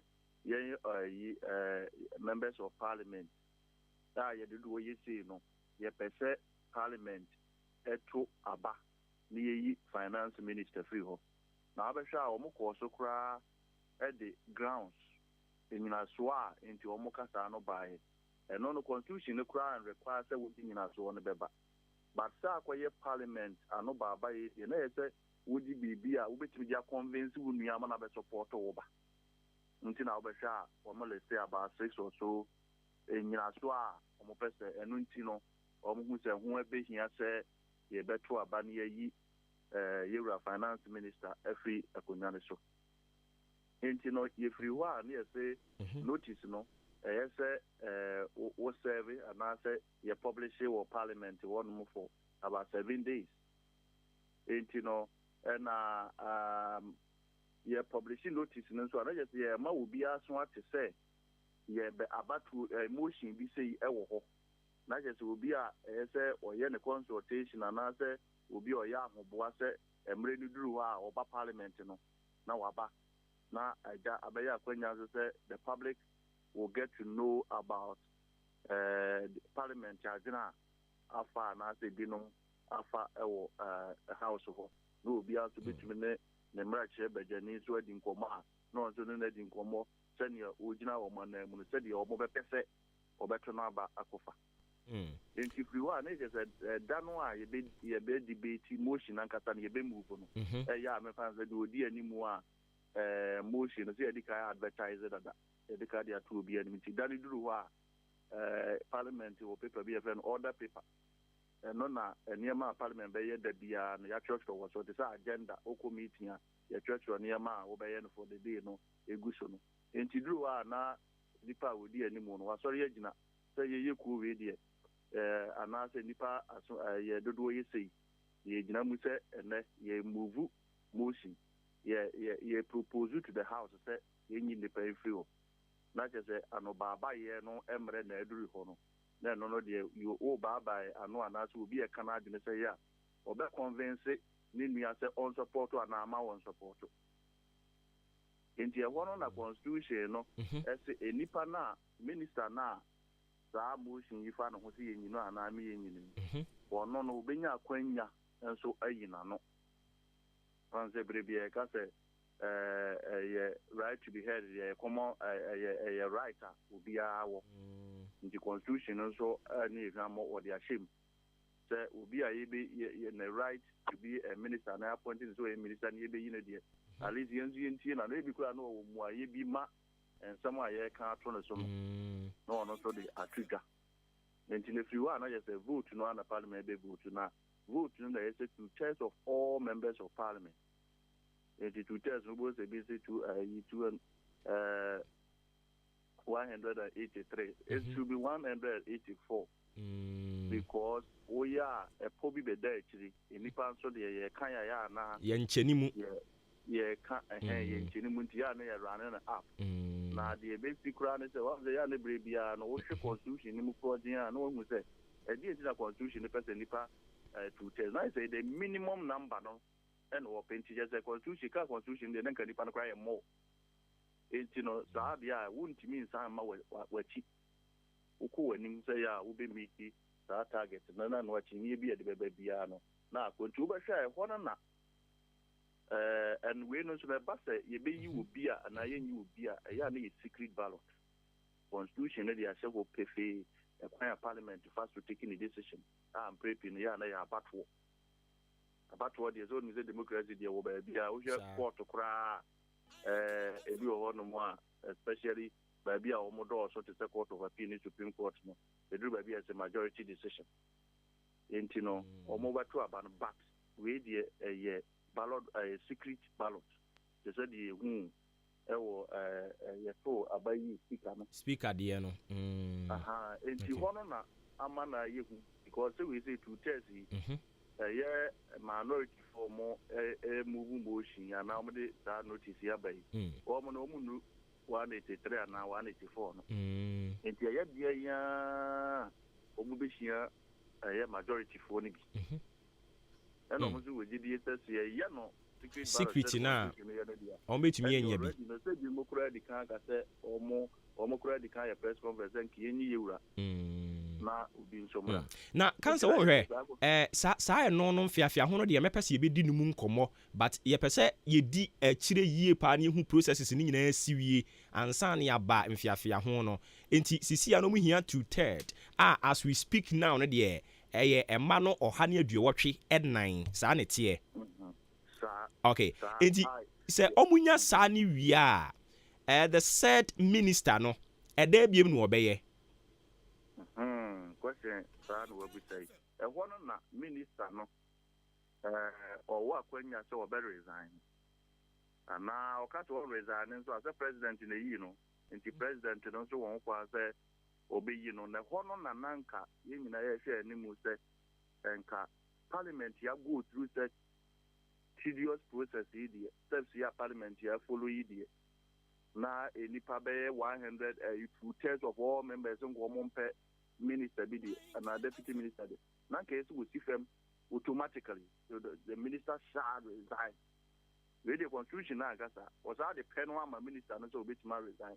And that pen was ama president so bit resign. Tihono and Tihono na academic debate course one a bit more say. Yes, a bit of honor more. A be a development be bit maybe a deja a chili and the Argentina opinion of honor. Na you can't win through by force unless they be a chain be people more now for hard and but simple get option now and your channel. Obasha, Prime Minister Crona, say be over Palmer, maybe you may be. No be over Palmer, maybe you may be. Let's say a mood to tell the emperor and more. And then I just this issue will be anywhere but yet because Omaka Omon Trabano means that will be anywhere. In the finance minister. The parliament we hear at least a basi is Tijinaya Kurumana number we hear say hono a half. They take parliament take a decision. It's half of members of parliament. Intino says 2/3 got omonya another or more macro means the wouldn't be our parliament. No be to finance minister or the budget and eba and I approve budget near approve estimate echo MDAC Nadia. Now is one free war reading the Ubitimadi Jumabia our parliament. I see. No, say be a bit me a force no. And minister na the president Yama in the free. I see. Now just say sa clause no framers no anye so explicit ewo ho no. Sa de tie dey na ba be ambiguous o. Omo ye explicit. Me party say omo ye no me. Wo hwe me no one ye mremu no ye try na no enya definite word. Yeah, definitely. No the constitutional no and also for 30 interpretation act na etiremu say sha no ye wo hye. And a me and so optional. Optional. Na no ye beka say ye interpret constitution no kura ya na ye nya no French sa because constitution the one say ye mra ye nyina na ya senti ya na ye fa no say ye fonkron ye no kura ye dru ni nchechire mu ya na nke ye bie mu ma Supreme Court no but they say no the parliament dey ye adwuma dey on obehwe we say wo enti achire kura na obi be say odnyam nchechire mu say bia wo me no ana sha no e kire say e bia mfan say ye to abai na say e bia dodo no a 2/3 na more ejitu say yewura ken onkwa ke do for that time kwada say was onkwa we bet makokota o ga say provision no say e kire made ye but court no nchechire mu to the effect say ye wo hye as we see fam enti one the court no betima nya akwanya but so onye ye die ye behwe we say wo ho no na me no e kire say ye optional enti no enti ye optional na kire say no the opa obisi fam president no so pa obe you know but na make say even though ye optional nimpo no would you medi because ye the emphasis say what the minority for no nko ampo say no mo ye 136 and yes you are quizzing 136 for now.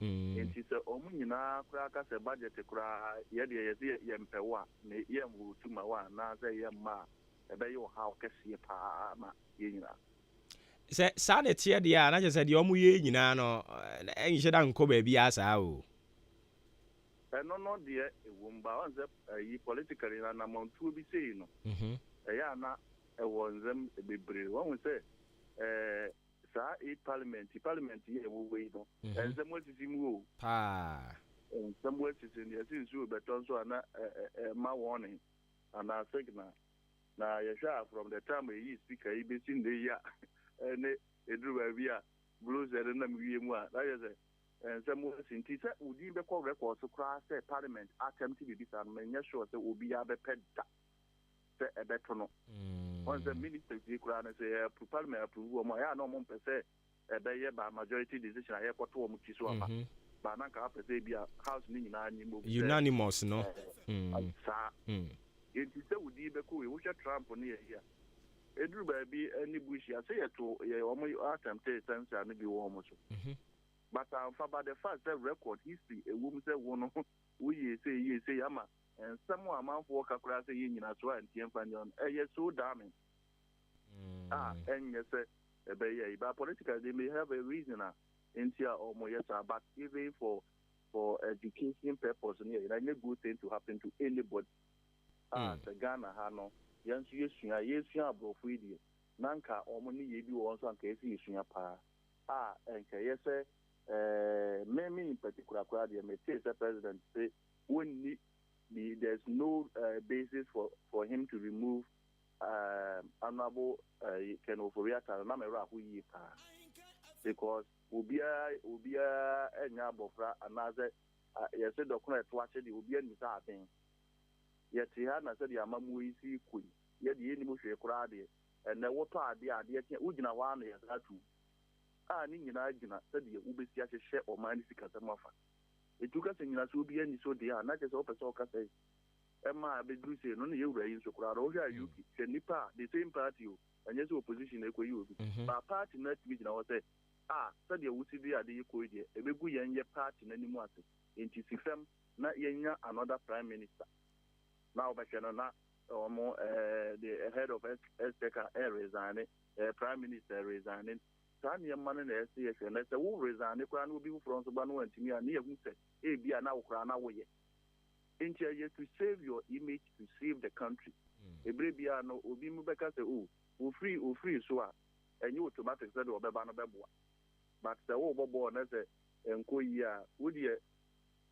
free mu na omanu nya akwanya say e bia de obeba no on you betima ya ade obi won so wontimi nya ade but at least twun si nchen especially when the people themselves are calling the nipa no a trust in governance no ekofemo ya dia ehu yi enti no ayesi yesua sa na ma we na enko yesa expense step na wa kesi we sifem da en say ya kokko ansem we mu ebitime because ba bia edu no wa shewa ba wiase ba bia ba ye shew no be brain wa ye ne ya mamu ayemu ni ye. Okay, my final question would be, say now you who say NPP as a political party and so the directives about bontia almost catch the majority caucus and say almost abstaining from a year censorship election and I say about to because we never parliament, you know. We don't infringe on anybody's right and I don't know. We didn't infringe on anybody's right. We share your constitution and gaza. Or pursue a parliament near partisan. One man a partisan will be over Ghana Krana, partisanship every politics in Monocrano. Such is a good constitution a good. Into other should be as any partisan. Now over Shah your anti-defection law as a free or party more. Once I know Krasansi way to you free or will lose seat automatically. Other countries, say India near the identity. The Wuku cry to Abba. Now to it me FNCU free parliament. It's already a parliamentary practice there a key. Now I'm the majority for us only acquired in Jima Quest. I did acquire secret ballot idiot. Our Moncro will be already a season as a papa inkui. If you are conform as you, I will be paying. I will be paying. Entina ABS advice here, my direction here, but I know the other question. I don't know what more the right to do that. So, or cast answer own to me and for so opa obeko. And I want to be a you free party. No, so no. At the ABS to be about. At the umbrella, yeah, I mean, moon.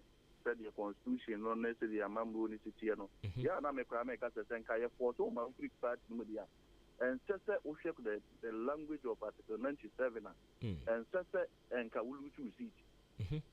Because constitution is when you leave in so you voluntary. Voluntary. Okay, I get an impression so bet me have forfeit to membership. But see today they say for the two abamao. But I make us also go for a to about constitution like I so bit me you bit my dear flu that is even president said a month for now to about man parliament bit me impeach no more but I make us say no say the constitution is that when you leave the party on which ticket you are elected and one that will lose 2 seats and you say it's a party now independent free more. So no only one the free. I don't want the film. Tier 1 and Mono, a binsi my uncle for to see a moon pay face about me GDN, woman Nimuno dear. Maybe free and capacity you cry and Kayasa Oposo because what the and you want to open and you pay. Constitution is found as if I had a open and I would be free. I got what free baby. Say I want to free and you will be now forced one more free. And could it be say Krataya Babontin, could it be say almost through the precedent one can set ya to her and already we de basenebea just to avert reoccurrence? Yes, to say you to about a secret ballot to man, ye speaker. So I would see. So in terms of numerical strength, a 138 by association. And I 137 thing we know about majority the majority for you almost speaker. But I'm saying secret ballot what would you could see and you don't know almost here they found was we know already no 80 at the kind of the cancer or monta adi that now was we do here half of those 80 no and I'm a minority for call yabamu and I say about one also say road of sense about to pass a huge rejection to the government of the day. The way a political party, the yes say Jaway Ba, Obesha, and Emeto once. And it be a nona, ama or more afa at Sano. Okay, inti Sakrat and Babon Tenich say, we a member of parliament now belonging to the majority caucus are. To me and court chamber honomo as at the time about one coso. Sanity. Sana me read that here, but I make us we know Opa will be Piafaso. Uchi Faso, that's a party representative so there, and a you free media, I'm going to risk. Oh, okay. But yeah, there's a will be private map watching as a monk. Okay. But starting also there, oh, wow. And I'm going to say, there's a Mamuna, quiet partisan. Who could defy this year? I said on the Bayans and Cassiamon. I see. Yeah, what secret ballot idea maybe a Sir. Council, I don't pay my menacing about the way natural training when my Sir, Yanni lawyer Benjamin Techi Antiedu or a constitutional lawyer and you're in a country train commono. Reverend Frank Kwesi in cancer or message no mahu medase. Na eye wow so and our best sponsor. Every for mummy fancy. Mummy fancy na and I will be finish with the no and I will can. My finish with the no finish with the na fame face. Ebusanti na Meridian ko akrata ni musamana ekuso ya bobo so se ne penifo akire se ahini mi bosome ne ne ma bo kosro papa inflation ekosro be se wo ha ntichemu aduanan ni echipo enan ko akrata de ho sem etu dwasaso na ne komo aye kokodi ye sania NPP amanyiko no mo kire se abato e ba be koso nya dia wo mo de enye se wo mo po no wo mo chenkrata na aba monte se wo mo nyu wo mo free mu efse baby etwe mu ndisi amanyiko ni ye binti wo mo so no aso wo mo so se wo be ye bie de Meridian ko wakrata e de ho sem etu eja ene anope ye de asi I say na sana mboa na sa aka be mienu se miensa bia ye anana was story bia person ye dabi no okay and your number me na mwasi bebre. All right, the one crata ambo so na ebusia de bre mo no ye to aso hye nso machi ani dwumedi ni din oti akua ani kwakunka omo beboa yen bebobo the one crata no so ye de aka nyina de to aso de ama nti se afei na wa join na enkomo no unhye dante ase ama me ma highlight ne kakra I'm talking about vote of censorship and they hear ni mu say ebekoso of parliament nti 1992 constitution na edibu man no ne fa bi article 82 article de minim sene me de bekotwi mu a kire obate ne minim say ne fa bi no 82 no HRS parliament wo hu tumi say minister bi ana deputy minister bi so omo hwe na adwuma wo ye no enso ani a omo ebeto aba kire se opani adwuma na ye no enso ye ni eno ye ba ko mienu se eba sa wi processes no lawyer hu se o kire mu de kire yen e wo se obi movie motion ni a second day na e go through the processes se speaker grant wi e wo se ye share date omo be di kan advertise ya announcement se that say ye koto aba nti se ne omo ya announcement se ne omo kwakoto yes a vote of censorship no e wo se enu bi etumi koso na uyi nu free mu a on the day of abatfo no da mo ba beto sa aba no onipa na mo na mo kire se mu ni mu gidie eri nti mo to aba e de atia no e wo se mo ma na kwanya na ono nso be kire ni nsem mu mo ka chen se ohene ye to aba tia wo kire wo nsem mu uso mu san na ono tumi convince wo mo de a etimi influence abatfo no a omo beto no wantimi an convince wo mo de a ene na babia mu gina na hwa na wo mu gina nti wo se ye mo no nso akonya na be kire ni nsem mu na afi abatfo ni mu no no wo mo kire se wo so mu nya 2 tests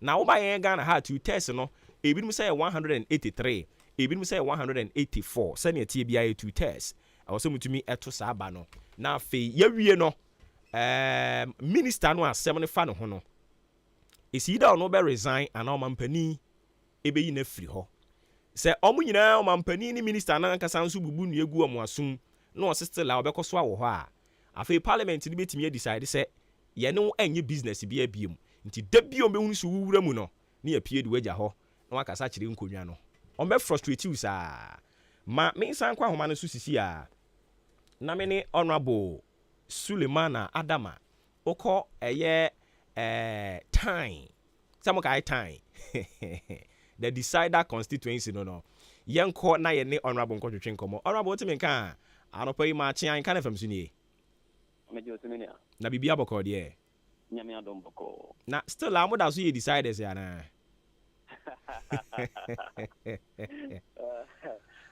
tete time de emre bia e to ba bia time e be nkulim no e o te party a time e decide no e win ne ana afi ye di nkulim ho na so nyina ye hu ni esi supreme court meet ma ka say de deciders da bia I see.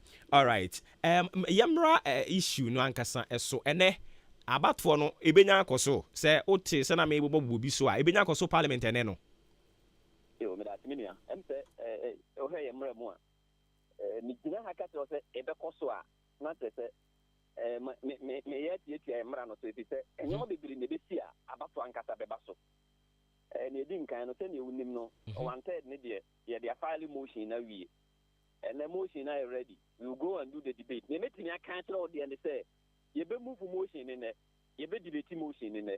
But as to say about one of the cost of there, it depends on your mind, your parliament. I see. In the end, you to mean confirm me. I mean to mean confirm. Make me confirm. Say you be move motion in there. Make me confirm. Say you be debate in there. And so in the decision making, you be through question also. Question say they me sure say. The speaker will throw the question. A decision making be our parliament. If you are taking a decision, at least half of all the members of parliament must be present. And I was saying if I 138, I will chamber and some of now, you debate in the now, I'm more MP for PS or winning a PR. And this is from why you know 138. And even we can't take a decision, we can't even do the voting. Mate wasem na sepa anti men can vote in there but make like I say most any debate any question there will all be thrown today. I see, but looking at the confidence na minority chief whip what they kasa no and then about the bebaso and I was some advertise per the standing orders our parliament and so and wakoso they advertise over and maybe I order paper no. There's a provisional order. as a provisional order paper, not as a ochina winner. This is to say, basic. And the announced provisional order paper, no such as a never. Yes, and my advertising or no. Advertising or no. Okay. Motion and Casano filing motion, and my one say it must be advertised for at least 7 days. And also, I am a number of 7 days in Umpo. And the motion will mature in 14 days, and also 14 days, no, a bit seen. Until all the conditions also as per motion in have been satisfied. And the mammy can vote the Ankasa me say. Article 102 near clear, 102, 103, no. Decision making in the House cannot take place until at least half of all members of Parliament. It is a 10 year who's a letter be the number one thing. Then a month before Koyo Madi say, Omudi, party letter also, and they will walk out. And we cannot do the voting because we need at least 138 members to even start the voting. Now, say, wait for Casa, wait for Nadia, or you'll be a national society media. No, needs to who and the time media. No, and the ABA only name you. But I am trying now. Na sa magicians na mutumi conjoke niema munya speaker free mo party mu no magicians no o matutu kwan magician is a simple majority. But you what simple majority is different from 2/3 majority. It is about way the simple majority. We can work out magic. 137. You need to get 183. Say maka 136 legally, no? Yes, legally I can 136. You need 183. And there's a much that you can do. The group Nankasa doesn't believe in it. There's a little that you can obey it, but you may not hit that figure. But then your name is Nipa 95. It's me call a press conference. You believe in this. Now you say yes, they want to say you believe in the same thing. Yanka and Humumua. And you might be able to say, so economic indicators and so one day can do a lot of things. And then we have a $1 need depreciate even by one CBA. Almost lose a lot in a day. And you can't wait till any other day. And you say, okay, you know what you are telling Ghana for, and say, Oma Hoteleno, I could have Hotel Coso, a Jedifa Hotel Coso. Which is a conscience, it doesn't even say the conscience of the people. And they talk to be a press conference, almost constitutions. And I cast actually almost say, Yenny finance minister. And parliamentarians, your first devotion. If I was say, yeah, devotee, your first person to, apart from the constitution, is the constitution, the people who voted for us. Not our political parties, not our president, not our ministers. But Sankrofu yi omo ba bonten MPC ya omo majority omo ba bonten time omo ba be express omo revulsion ne de omo ye press conference but as to say omo concede ye no eno de omo ma ye press conference bi onti munyi ni se still ano we betimi atwa fufu am na fira tongwam oh e bibia betimi ati ne me kan say abato koso chamber hall na we are receiving say the you can operate that figure. About to Koswa. But me fears and they say they may not allow them to send a letter. I'm going to know. Ebi omo kwakra omo ntina chamber after say ya debate ya wie no. Because omo ntina chamber ho na yan koto secret ballot me wa receiving say at least they also have conscience, they have integrity to protect. And no ti ye be wie no ye be kasa ewura and the appear kubi. On our press conference, then I'm vote to him. Subin MP.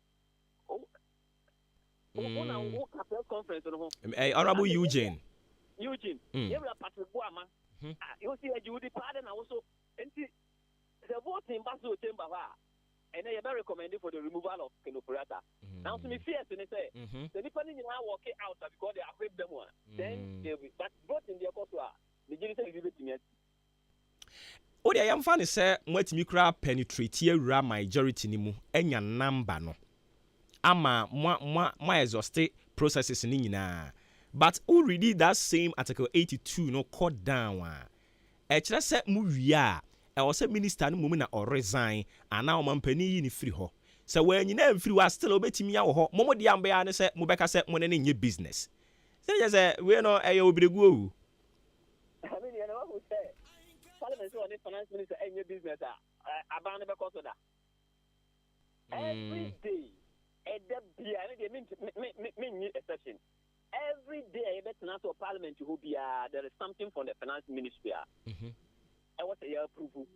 Either it's a business statement, either say agreement, either say every day there's something from the finance ministry. And it is a parliament cast on the finance minister and Juma. No man penny so there's a media and one on the pa. Now banning a begu and then now no say I'm Banya Bani Begu and even though article no the different article on a man and me and your child. But in effect it is a child. The parliament can say there are 2 votes of no confidence also.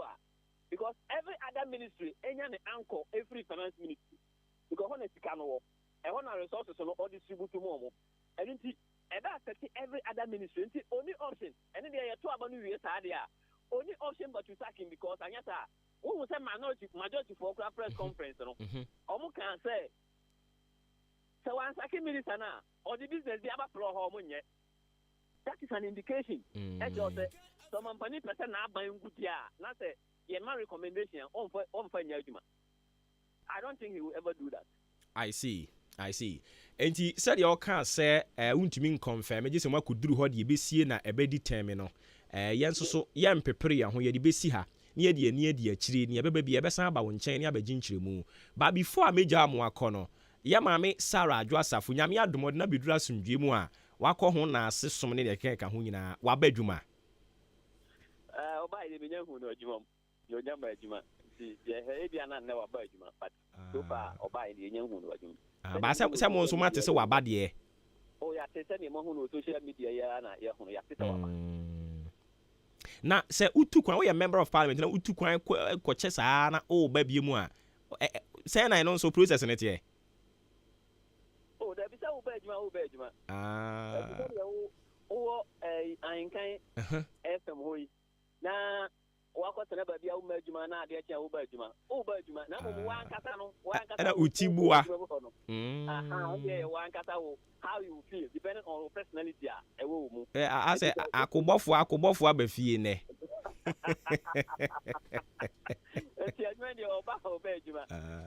Na eno sare mu hunu no amobe den ye ana oh David oh say some more parliament obe Juma okay maybe they who say ye dia be obe Juma ye hwe besi say to aba man so mra Juma sa o si bibinti ontimi o hwe ni post ni nyoma o si 2021 have been challenging and am panimfo na nkata so a omo ye nyoma omo ni me ekoso adwo atafo ho omo ni that's not for me to say omo ni enti I wish I well but Nigeria said the man better be amrate honorable ma ye na se bibie ne ebesa ba onche bi mu me that na answer na me ko no me madamfo akwati member of parliament from constituency akwati akwa akwati akwa Alexander Akwasi akwa ye friend no the game changer wa ha the game changer wa hu aha o change game o ai pa o change game o parliament ye mon tell say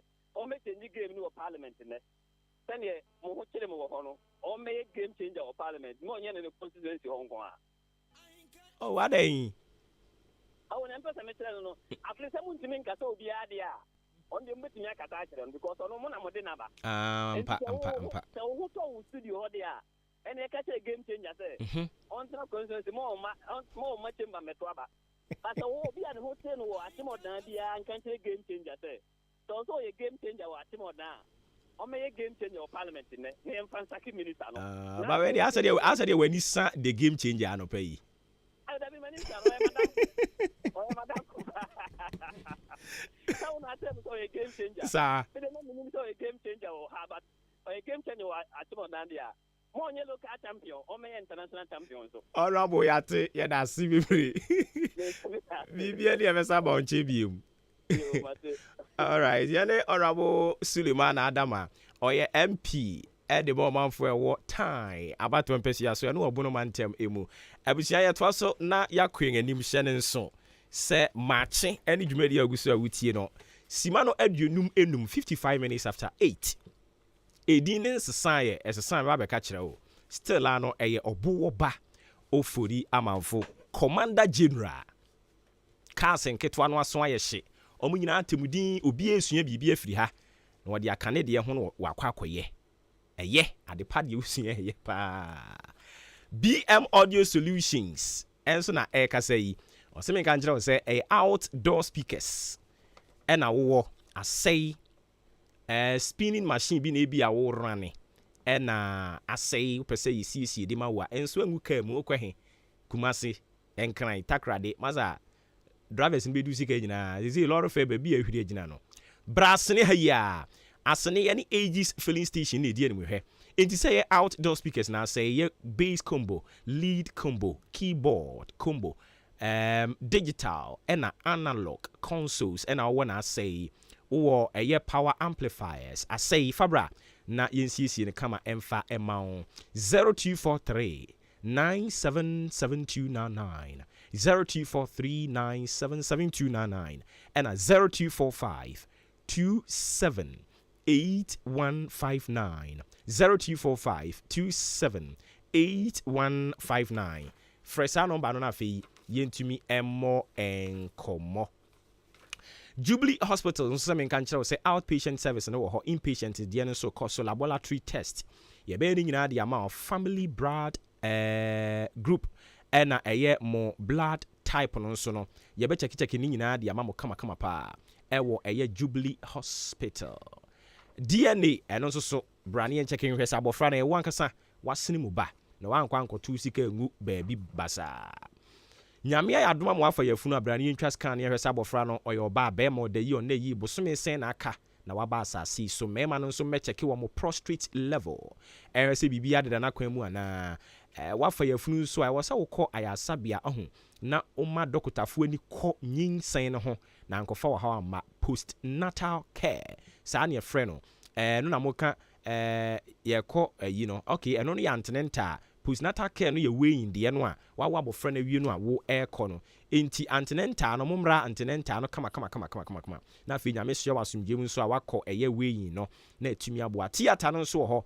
surgeries biara doctor bi bɛka kyerɛ wo sɛ kɔkɔyɛ no oh my very good friend ɛyɛ no aba Jubilee Hospital ne ahwɛw na ho atumi atɔ wani usomu aposa ebedum wani moye mpo ɛna abrabɔ no hunu ne sɛn ɛbɔ na wani no abɔ na esuma duru pa bra Jubilee Hospital ni en check saa ne mani nyina mfa ma canteen ɛwɔ hɔ nti aduane no nso yɛ healthy yɛ no aduane wɔ hospital a na yɛ aduane papa yɛ chiri kwan odan aboabo amantra bridge no so na behunu yɛn insurance yɛgye national health and a private health insurance and yɛgye nyina 0244575799 0244575799 and a 0241784645 0241784645 Fred Jubilee Hospital ɛwɔ saa number no so na afei nkomo bi a wɔ hɔ no yɛntumi eni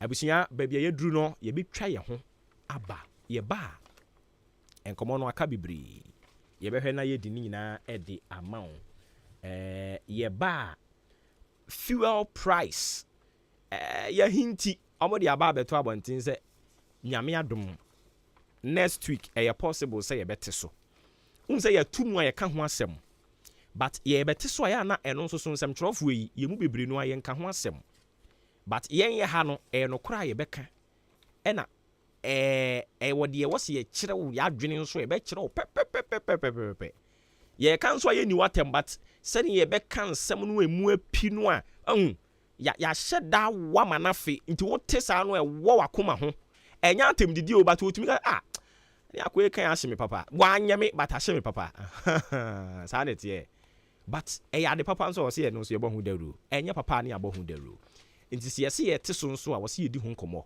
ɛwɔ ha nom ɛde ɛma wo ma yɛnkɔmmra yɛba a yɛde saa nkɔmmɔtwetwe no ɛde bɛhyehyɛ so na afei lɔre fɛ yɛtutu muo no ɛde nsɛm bebree de aba ɛde nsɛm bebree no ade aba aborɔ nyɛ DC nso so deɛ no wɔ ha o yɛnkɔmmra yi yɛba yɛde ne nyinaa ɛma wo tie wei ma yɛn. Of my praise is centered on your grace. Adum, Wadum. Odamaye, Adrusubiem.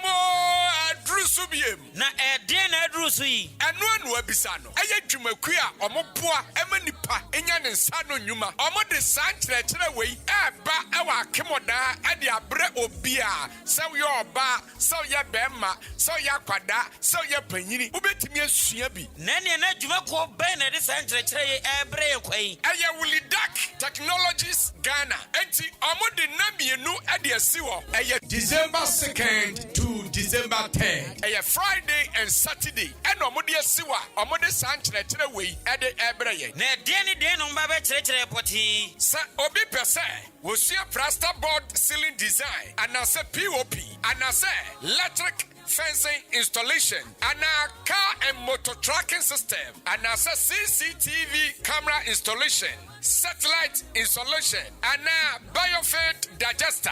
Ni nano, ye bet shirano, sadano. And no, Debbie, na ye, where ye part 1, tie part 2 no. Ye bet no sunny see after wash, washing powder, floor cleaner, shampoo, shower gel, and why yang, sunny ye see a yang imirenso, ye bet no, and organic liquid fertilizer, organic powder fertilizer, organic weedicide, everything for some person picking farms in Libya, a 20 Ghana city, farms no, a biwa, AHENKAN933 and a total filling station, any Bosome FM program way a backwaso awo, King of Great Chapel, Akema Sene, Yane Akim State University College, and a Edisha Nimu, Sa Opia Sembisabia, and a Sika Obetia, now a friend Ahuma Weso, 0244 95 99 49, and I say 0244 63 50 07.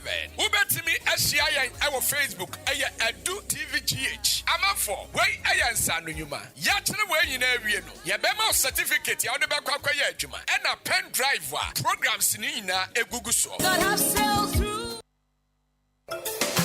Adwumayɛfoɔ me mamo ayikɔ yaaye na former way master me wɔ ha na nanu cement a me kɔtɔ ma mo sɛ mo fa nya adwuma no sɛn ɛna former uhu cement no oh master wonim ade papa pa that's right unisam cement a okɔfa baayɛ no sɛ wo to tiles o sɛ wo bɔ pras no sɛ wo twa blocks o sɛ wo to blocks o ama yɛ adwuma ayɛ mbrɛ unisam cement that's ramati sɛ wo yɛ mason wo yɛ labourer wo yɛ foreman na sɛ wo pɛ sɛ wo adwuma yɛ fɛ yɛ akɔnɔ na gyina painting dia that is the product unisam cement yɛ wɔ bottom ɛna pepa mu die na sɛ obi pɛ cement papa sɛ ya ɛhemfa no bɛnya bi ato sɛ wo pɛ unisam cement bi atɔ ɛwɔ akyem dan ne mpatam ha wobɛkɔ some cheese enterprise yɛ wɔ amantra yɛne dukes filling station ɛna di nhwɛne mu fra yɛn 0243 583 190 ɛna 0540 659 865 sɛ woyɛ mason anaa foreman na wode enipa bɛtɔ cement babru 50 bags so a yɛkyɛw adeɛ free samchi enterprise ɛna di aba akyem dan amantra yɛne dukes filling station edi nhwɛne mu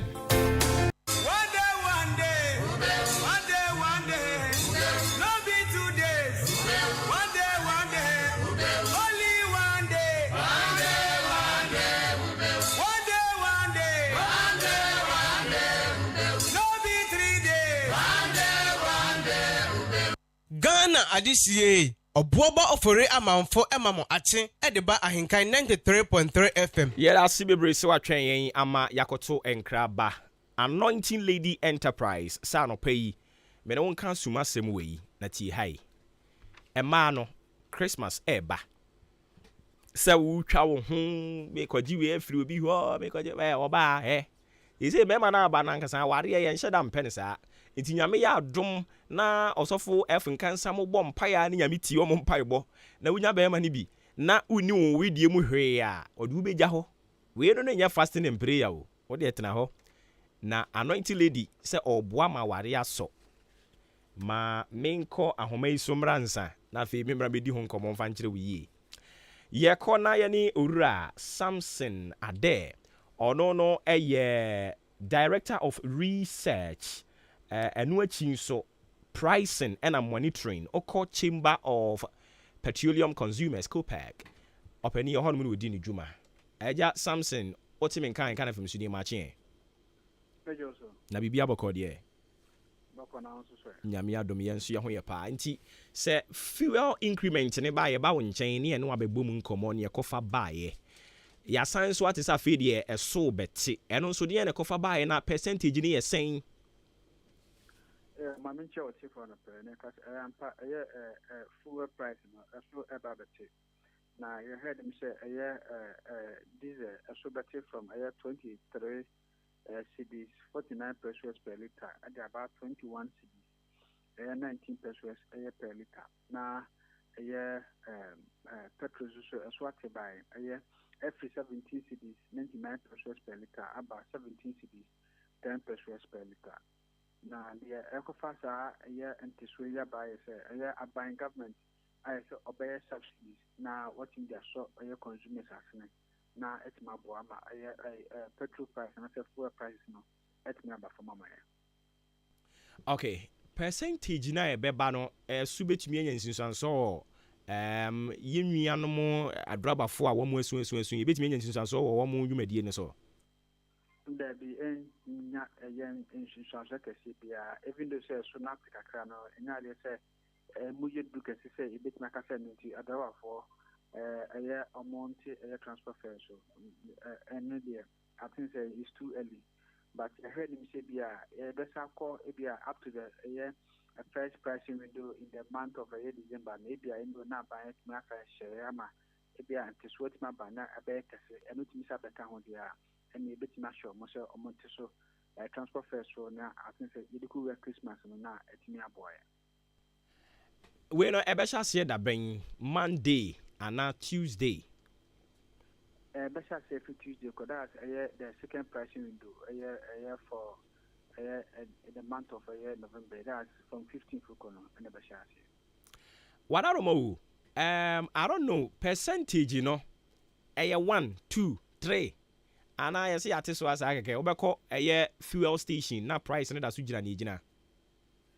It depends the fuel station, but even 3% and a free swing or corn depending on more price now and everyone a more who say be a price now we have back from say we because we say Yera ma ye nasi bibia ni ebesa ba nchen bi mu national down enti yene openi Samson Ade, Director of Research, Pricing and Monitoring, Chamber of Petroleum Consumers Ghana, COPEC, and I yene ko twetwen komo ne yebeto aso with a year asedana fi chire ya sign at the mo comments amodi abani bi ato aso de ama en komo no so de aka we nimu no ye de nyina nso e de ebema na migusu ame di eye asumu asem nkomo yi e de a kire we free Anointing Lady Enterprise man mu secret nyina nie cylinder burner enu achi rice cooker kettle blender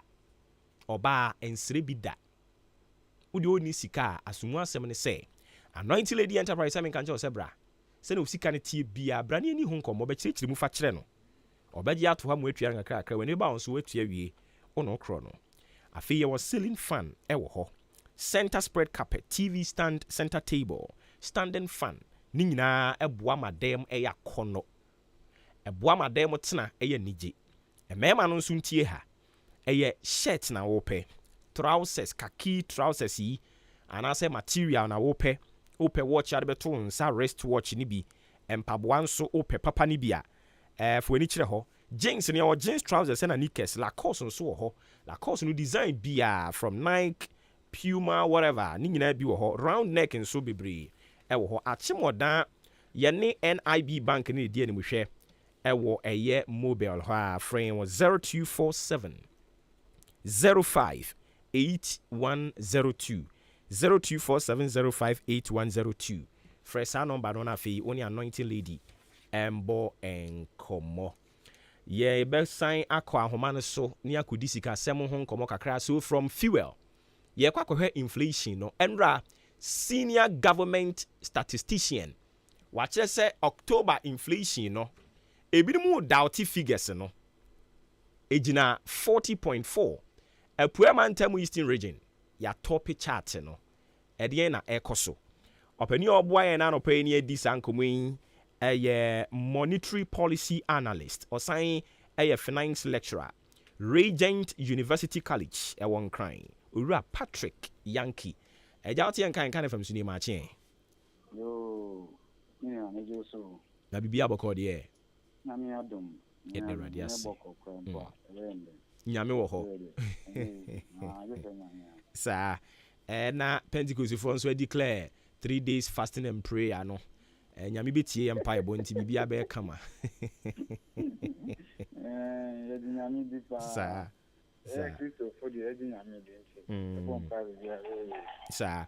Na we de ye pese ye hwe enra utumi monitor Professor Kakra, Professor Samuel enim.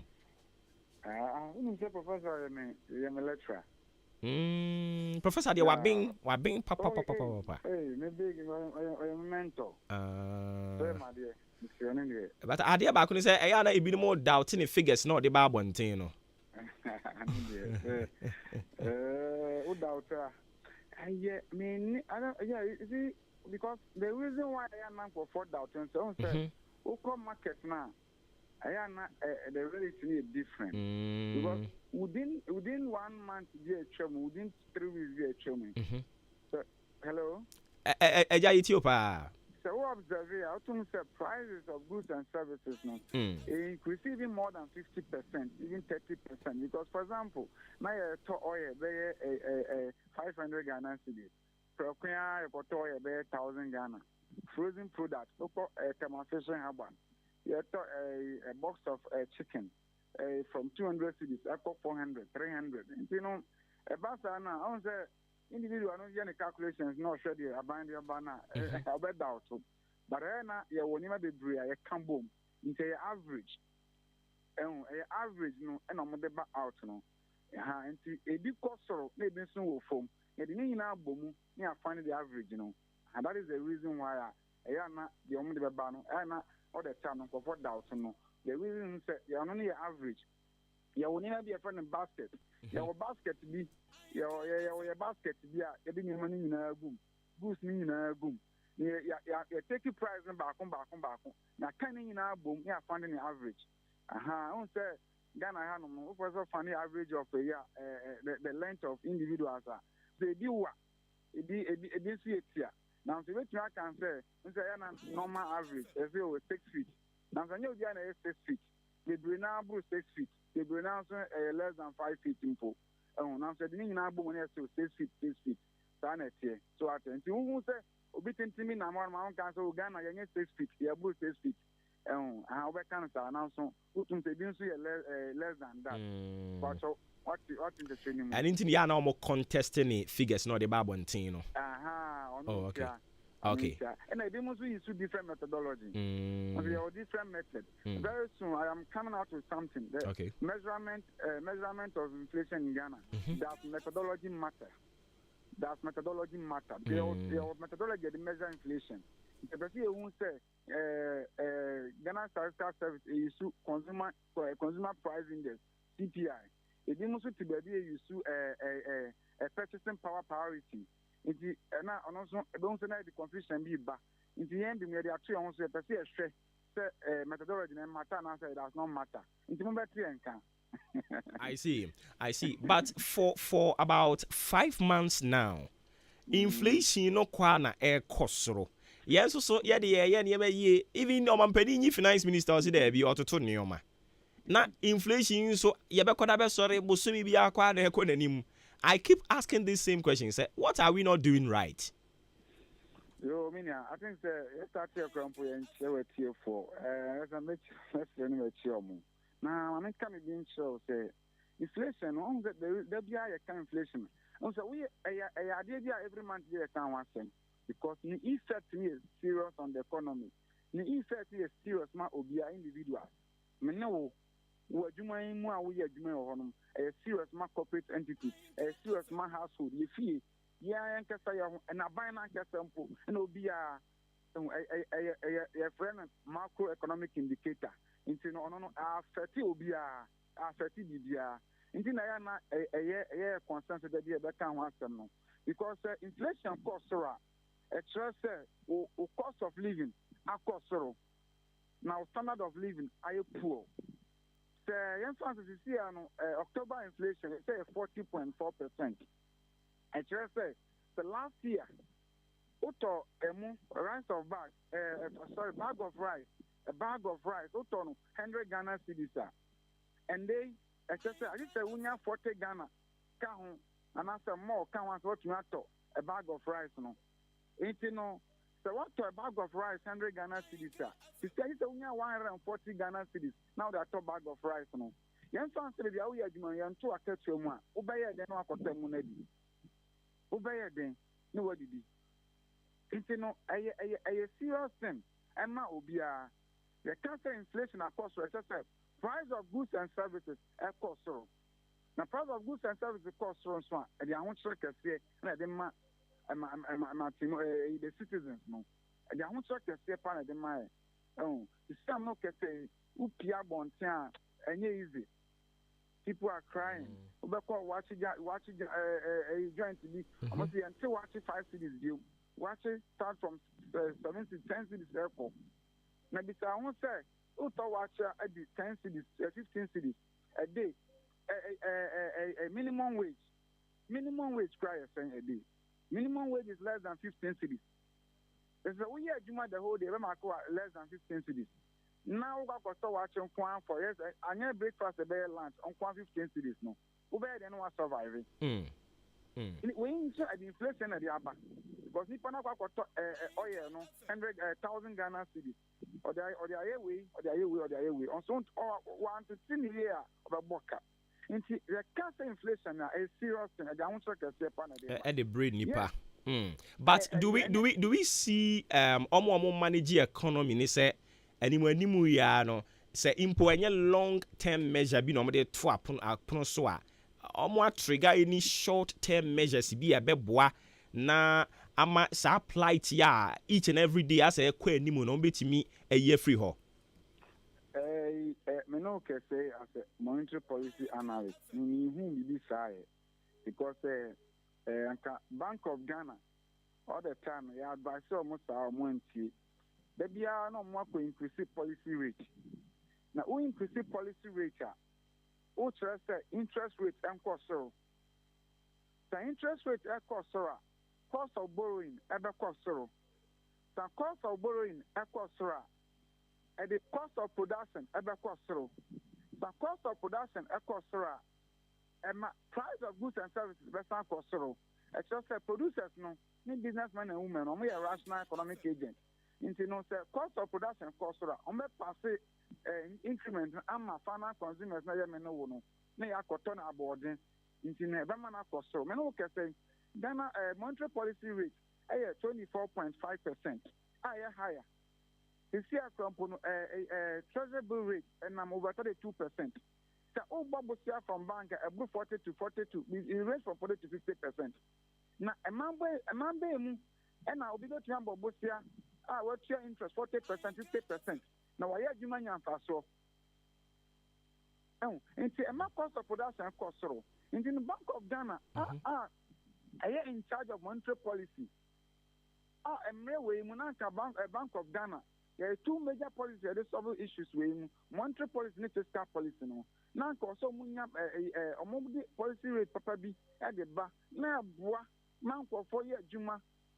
We corporate military unemployment because policy rate equals so now will be cost of production cost now on to me. Our council society, transfer. Transfer anyway, no better from you. Now, it's possible that anyone be your better from you. Now, we need to transfer with you. Anyway, after Okoya na say obaye enti I said near policy aspect no me hu hwe wo honom ye eba ne Bank of Ghana monetary policy aspect me hu hwe wo honom na eba ne fiscal policy ni nso abibi ani honom eba be ameliorate on bobo ni ma bia me hu bibia ye wo honom ye because again na betumi ama fiscal policy na finance ministry no as finance minister ni aban no almost share the back the share bit me stabilize nyema the perception of the city we mu nyina na na koso ema nyema abura koso no it means stabilize city now. Sanka Bank of Ghana didn't say baba. No, me to me stabilize city no. Fiscal policy the binding city baba in the stabilize policy no. Because a bind that you borrow. You see, I'm no say excessive borrowing, and I cause a problem with you now. A bind that so bobosia. A bind that so bobosia. You see, now, to me, answer the capital market, no. Capital market, no. You see, you're shifting your attention about the domestic. Yeah, if any money market, money market instrument, no. You're shifting attention, you know, about no. Anything you want to say, interest rate, the year cost, no. They're buying or increasing interest rate on treasury board. Now the motivating individuals, institutions, non banks, no. So move from music after money. Number 2 with this higher percentage, no. Now buying rate is over higher percentage, no. We are the over here. We increase interest rate on rate on T-bill. I quoted 2%, 35%. We are this over here. Now why is it going to be here? Tax revenue now would be here. What the tax revenue now could here interest. Yeah, and now the best stabilize the economy. No, then now the bay in Yama. Then now the bay in Yama. If you knew be here, no, because you be here. Because adia baako a me hu ye ewo Professor Samuel ne insem odi two dwa no say businesses to pay more for loans. It is businesses pay more for loans. Now you say workers no almost so be kire wo. So and then the individuals also. The businesses are paying more for loans there. They will shift it to the final consumer to pay. No, because everybody enters into business to maximize profit. You know, I don't go to more no on neka. On come na mama na ba pentia. Na gusianfo. O de be maye, ye na e betua ma no.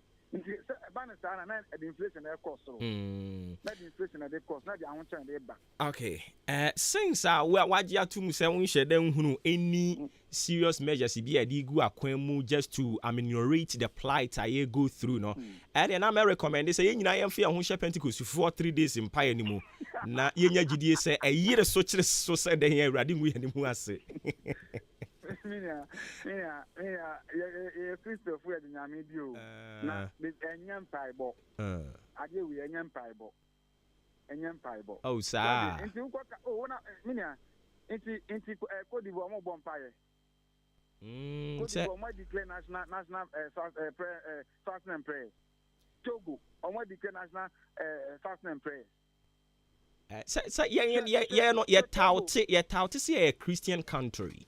Now, Cote d'Ivoire for almost my bosom. Cote d'Ivoire for a Christian country. Countries, they are only Christian country cry born home modern. They are only Christian country cry born home modern. You see, country ben inflation and 40-something% this year. What West African country ben? West African country ben and you see they depreciate over 60%. Management. Management. Management. So buy na edited to wo ya brabo mo Ghana ankasa o. So we on my onye bibi no so ko transfer dem abompae. Say so be ka ye bre bi krampo no ebi si sa ma ye se ba afo mfre wo munyame.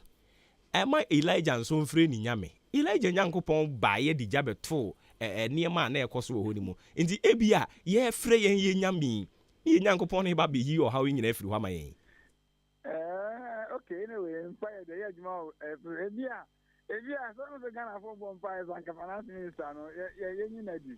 And Evia on Bompire and on the energy, and as a very sign, now you have to take over. It's an empire that works in so many ways. And I wouldn't say, yeah, religiously notorious. Wrong. Very, very true. Very, very true. Very, very true. You know, be one of my Yankupama Yansan. It is high time of use Yansano, near the Yama, issue a journey the Yama, near say the bompire. Yes, Anna, and should be Ansamba, because in problema, a problem, Yama, a dear could have a problem way, in ways I look to maybe a solve. Now, in ways which are resolve problem way. We know, measures no, you are suggested to be brave. Industrial prayers are suggested to be brave. Shenima Nebo cost Luciano. Unim said up to now, Modaso charge duty in dollars. A bank of duties in dollars. Into the sounds of a bank of crowd of Benaway, so Obabwa. Who charge duty in dollars? No, if I'm about Tony Man on Tony there. About $2 rate on their phone. $2 rate on their phone. Eja Patrick, ma ye nase na eja ye brain ntie mfansi ya na dachi ne achichiri ensambra ho biom. Yeah, I'm going there does. Sir. Yes, so yeah, that's papa. Yene Eja Patrick Yankee, monetary policy analyst, or science finance lecturer, or Regent University College on crying. A hona or chere nadie. Abusia yabetwa so na yakọ yenim 26 minutes after 9. Shade so say eye Maakye e do na ogusu awu 80 no eduru ba bia na twu na wetwi afam. One day, no be 2 days. One day, only one day. One day,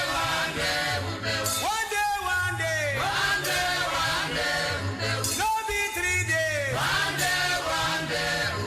What was minti atwa so na yakwen animu a ma me fasida en confirm Unisem cement Ghana wo mu cement ni ya papa na tie hai Samchi Enterprise na toto ahasuo mu akonkran akwakofa de aba oba ya na je se eyemwa no ano de beboa yen wa betete ne de no so se hu ebo ne da fam se tim na ye toa so a osisa wo ba yen ye hono na wo beto cement ne bags ne be se duanum 15 ne ebro sa ye wa chede kama a ye de be ma o mesin fo no mumra mo amukotwa blocks mo amukoye project bia amu behia eye cement ne mumra Samchi Enterprise mo sabe ka bi se ya san ko fa iron rods e de aba na iron rods ne ye won ketwa wo ho ye wa kese wo ho ene ye wo adantem de no so e wo ho ye san so ton chense ye de bo dan so na doan so e de bo chense no so no ni nyina ye wo bi ugina fa ko obeto bibia wo hia bia Freyen 0243 583190 0243 583190 eye number abe friend ye tumi ajo so Samchi Enterprise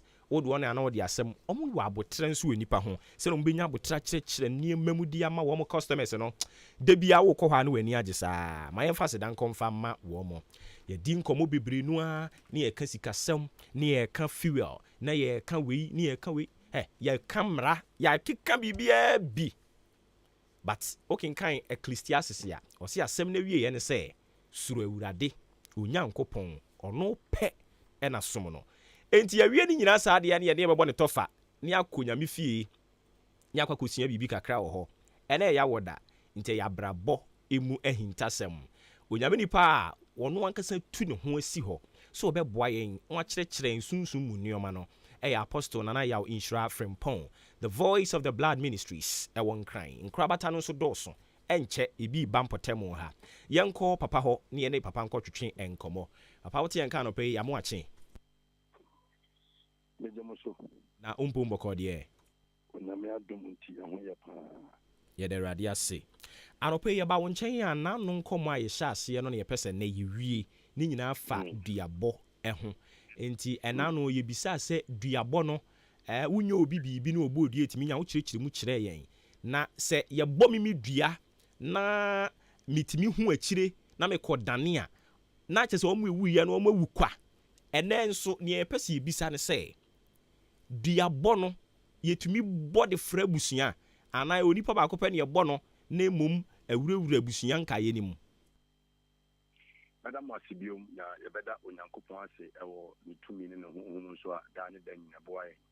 Ya seso nyama nkonkon be boaye won ti ase mu ani nimdie mu. Say yetimi bodua a efra ebusua ana yetimi bo ankranko dua no. And dan no me catch am say dua bo na nkasa no. Say ye nsuo na ode bodua, say ye nsa na ode bodua, say ye kusha na ode bo fom no.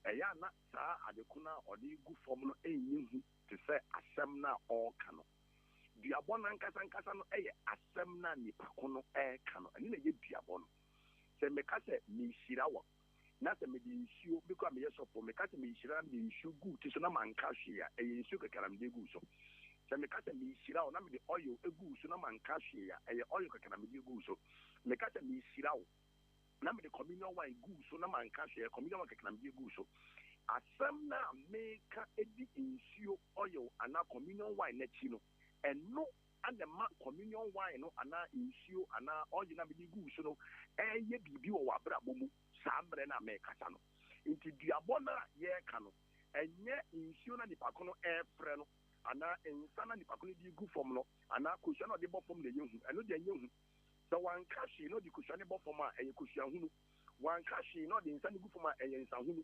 one kashi na so fre insio a eye insio bi keke no wafre na mo asem na nipa ko no e ka no eno na ye duabo no eno nti semia nipa ko no ebeka asem no eno ana etimi fra ankoranko anase etimi fra ebusia nse nipa ko no ka se wo sa asimasi ade a waye se me bodia se ni woni wo busia mo ase enhia se me oka no sa na beye na mo so wan fan fra wo busia na obo wo nko awudin so a wo nko na de benya wo enti empem bebre no biabo a ekunkum enkrofo wo busia no na nipa ko no o de fra ebusia I see. I think question back will be so true the buy questions no ha bebre ba dia eye yi na me bisa back obi dia ba ene se ye bo obi dua na ohunu akira a otumi dane de man obo ni dua na man ye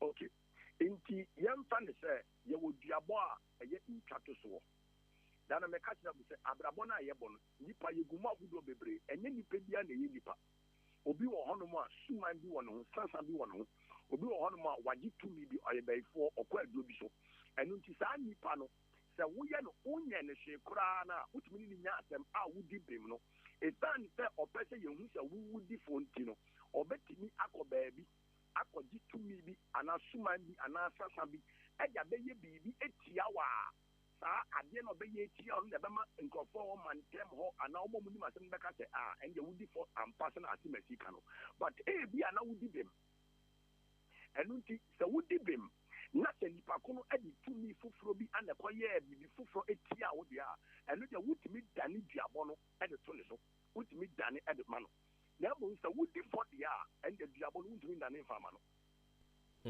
se wudi for kwa dia and the Ubetima Dani Diabono, but wouldn't mean Danino and family Pacon is as a woody for.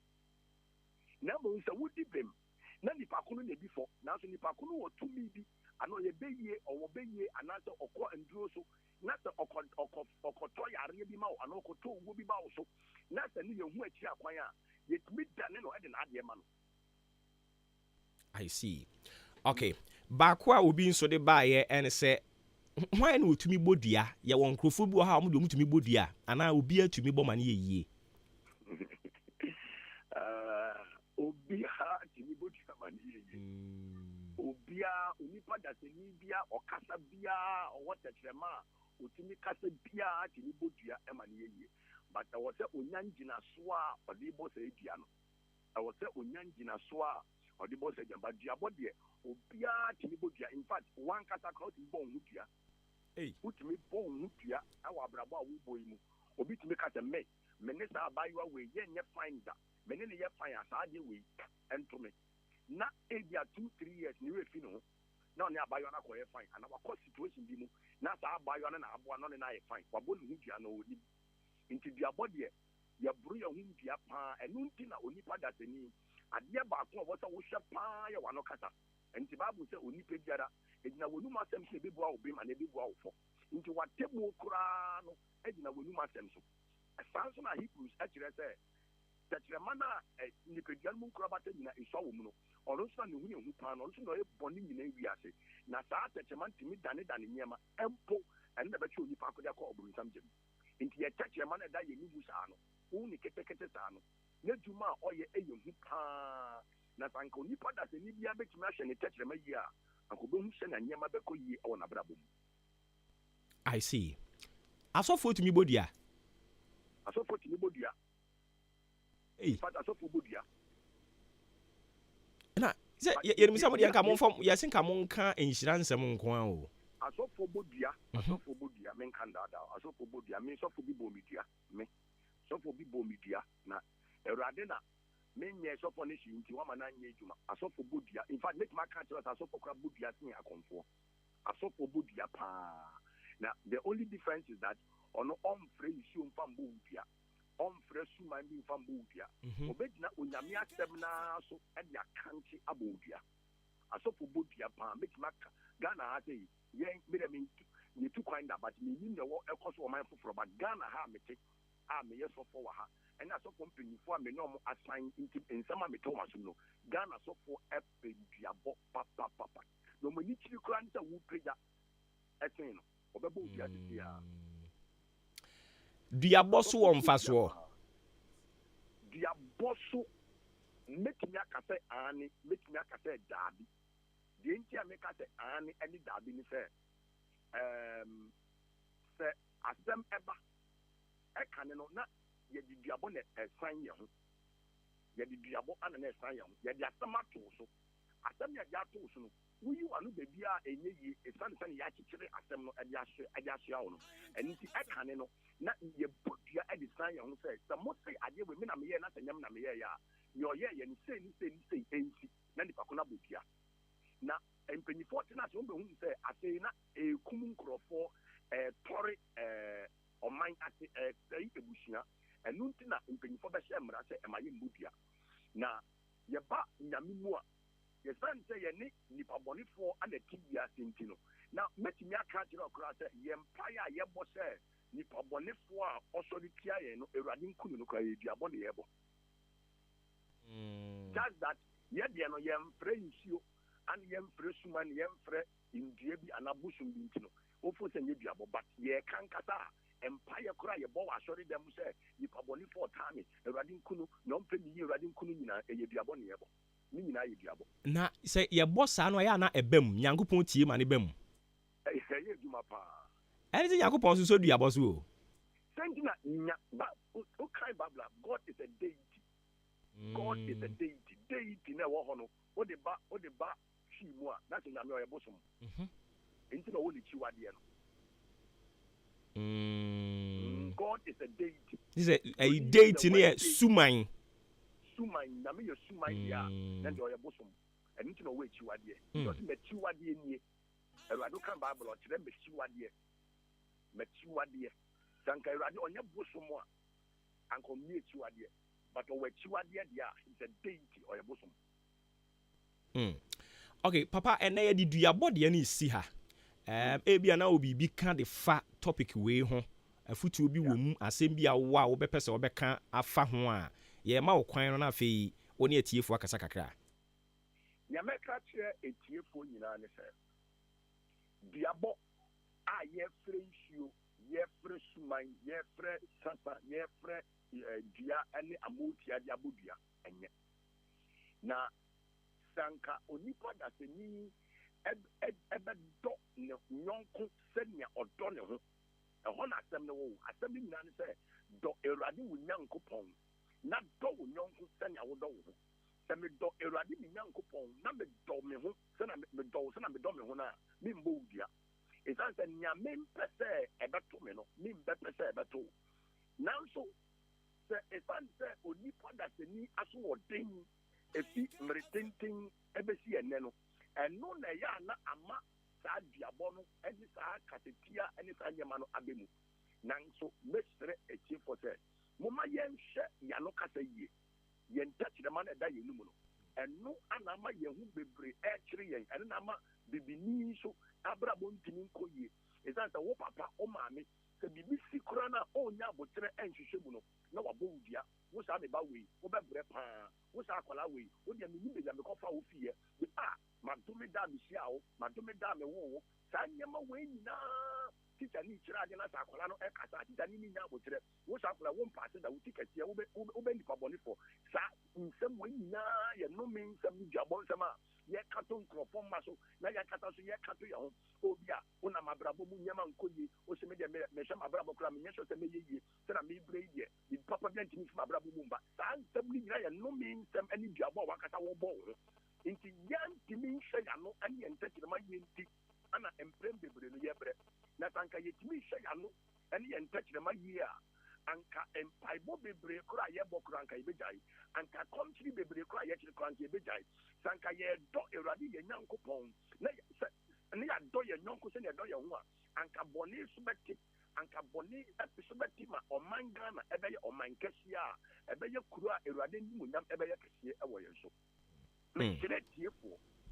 tiefoɔ agyanom ɛnanom ebusua ankoranko mesrɛ yɛn yɛano ɛne yɛn ntakyerɛma ɛne yɛahye adeɛ sɛ boronsam bɛnya wɔ a ɛgyina nsɛm a ɔde wano ɛne ntakyerɛma ɛka so nyankopɔn nso bɛtumi ayɛ adwuma wɔ abrabɔ mu a ɛgyina wano ɛne ntakyerɛma nsɛm a ɔde ka sɛ nipabɔnefoɔ nso ɛbɛnya wɔ a ɛyɛ nea ɔde n'ano ɛka ɛbi hyɛ yɛano ne yɛ ntakyerɛma yi a Awurade animonyam ɛbɛyɛ kɛseɛ nanso ebi a na wɔawura situation bi mu na anaasɛ nsɛm a meka yi waka bi akyerɛ wo ho anaa nome bi atɔ wo so anaa ebusua no a wofim no nome bi da mu a wobɛtumi afrɛ me 0249 627973 0249 627973 yɛbɛbɔ Awurade Nyankopɔn mpaeɛ Awurade yɛ mmɔborɔhunufoɔ wɔde akwankyerɛ bɛba ɔbɛgyew no wɔ no fi no menum sɛ wane wadome wo ho sɛ wone obi nya asɛm yɛdome wo ho sɛdeɛ tie biara Awurade mmɔborɔhunu ɛwɔ hɔ ɛma yɛn Awurade ɛbɛgye yɛn Awurade nhyira mo nso amen Yesu Kristo din mu amen amen we de papa nsa na obɛkɔ no na lighter note to be the message abasa emisa sɛ emum sɛbe ɔmo so mtumi bodua diabɔ ana medi kanka sɛ diabɔ no egyina asɛm na nipa ko no ɛka no enti sɛ emu woyɛ obi a ɔyɛ mu bɔne ɛsan sɛ ne kasa ɛyi ho nti no sɛ ɔka bibi koraa na wonte sɛ ɔka bibi koraa wonte ne san sɛ ɔntumi nkasa nti no sunsum no ɛntumi ɛnhyɛ da nyɛ adwuma nanso yɛyɛ hu no sɛ onipa biara yɛsɛ aboa olivia nyame ne pra no ho adentina akɔkɔyɛ obi a ɔntumi nkasa bɔne ɛsan sɛ wonim sɛ ɔyɛ mumu na ɔntumi nkasa anaasɛ deɛ n'ani fra ɔnhu ade anaasɛ naso nti ɔnte asɛm nti na ɔyɛ ne bɔne Awurade a ɔyɛ atemmuafo nyinaa gya no ɔbɛbu atɛn na ɔde asotwe bɛba wo papa anɔpɛ ma yɛnase bibia ni yɛbɛsan aba wo nkyɛn bi mu amen yɛne apostle Nana Yaw Inshira Frimpong the voice of the blood ministry sɛ wɔn kran ɛne yɛne kɔtwetwe nkɔmmɔ no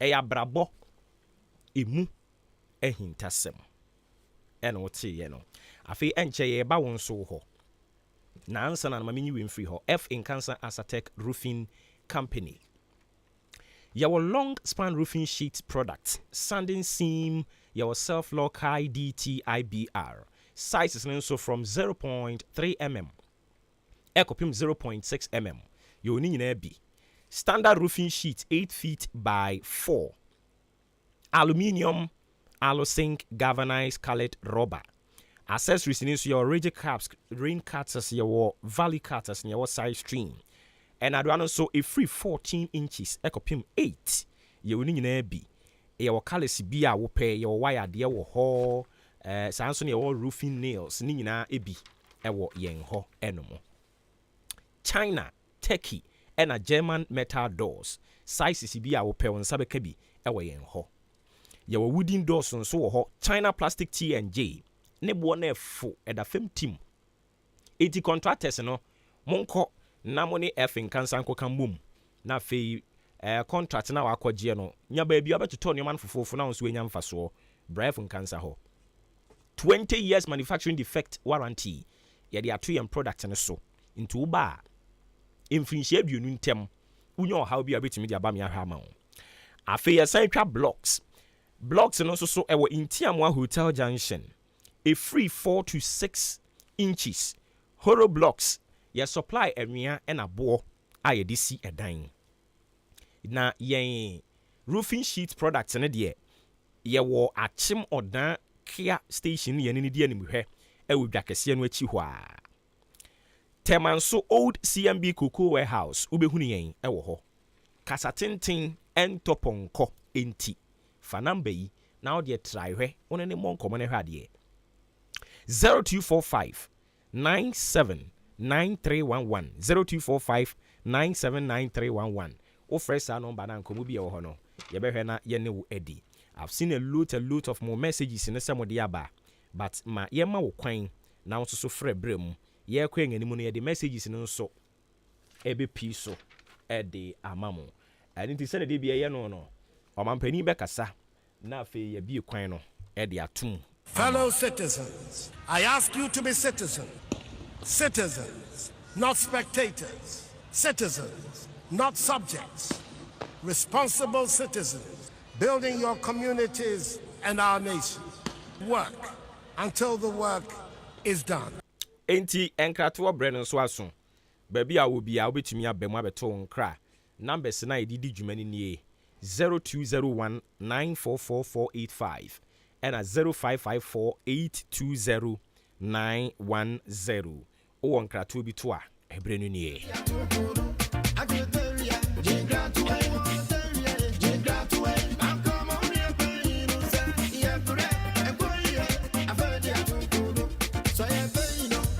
Enti before we bebe no messages bi e ba ye nie we say your friend Efia Bim good morning to team Maakye omu nyina age wo so ye da se bebre Efia Bim say wo de ye de e ba ye we enso so se de your friend saying Anas fufu udino no Anas fufu also 1983 crisis no ene ne e koso sisi ya no difference bia enim.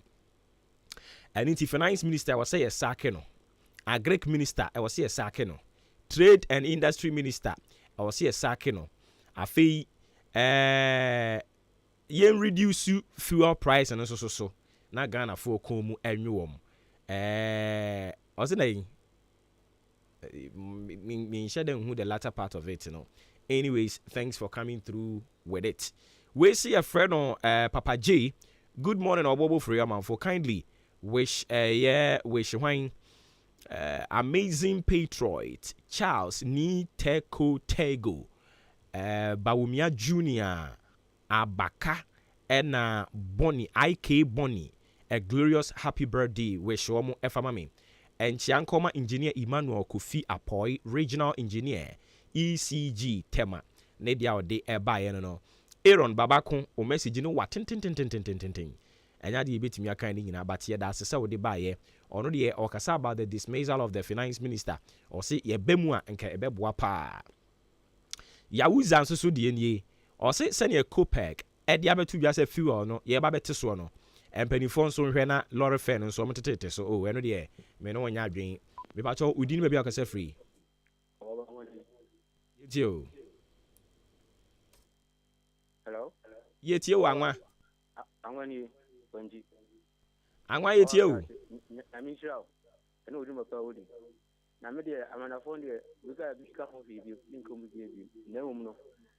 So for de ka da bi anka ka umani edi sa bra bobo intention bre anka be re de pa. Ye memu ayi si su no. Ki tweet se mu bi a.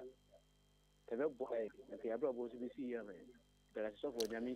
Amen nyame enhira won so anwade a ode baaye no meje di se ode fa ha yi na se Vodafone no frɛ mba no mo hwɛ na ɛya na mo siesie di amayen we enso se frɛ no Yawuza Copeg de no na maka ho asɛm no nti wose nchia nkoma Dr. Francis Adomako na Francisio Dr. Francis Adomako Francisio asɛm o e ba to di baabi akose free Mpacho inti o. Nkato we de metwa ma cancel for no. Asemu makasa. Titi guard for ni jina so na. Editing ko sika na. We jina ho. Minimum na na mama na lodi. We minimum na melo ko no. Pasa ko ma yesi o. Metwa nkra ma cancel for ni se mo hwe ni. So be se mbodi ya metia bodi.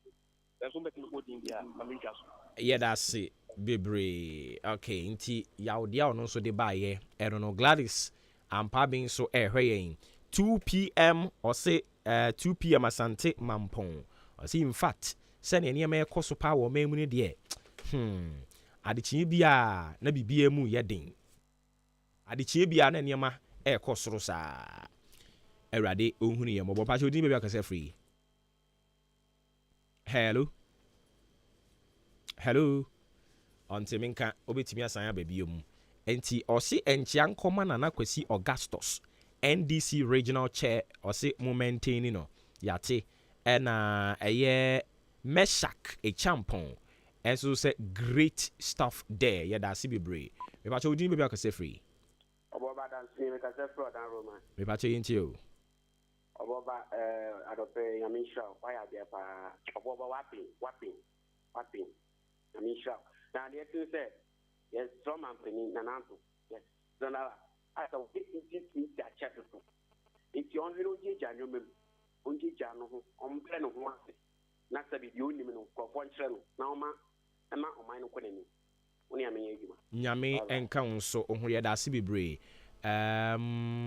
Gladys o de na makan asan pie wa ha. Okay. We ba cho unsu di ni be akose free.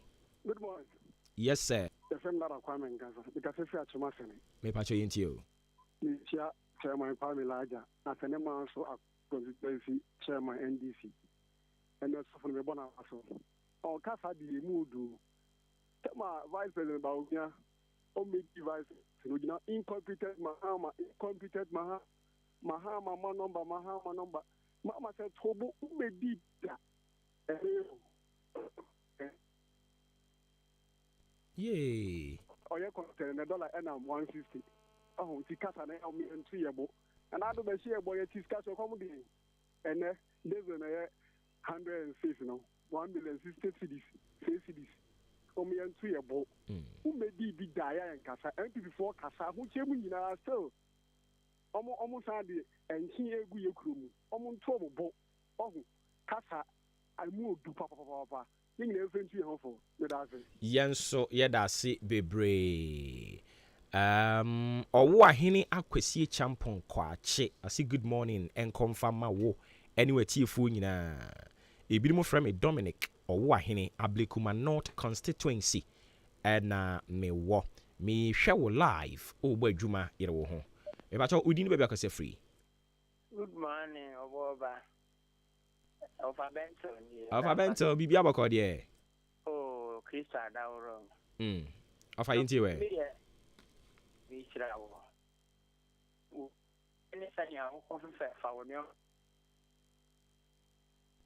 Hello, Alpha.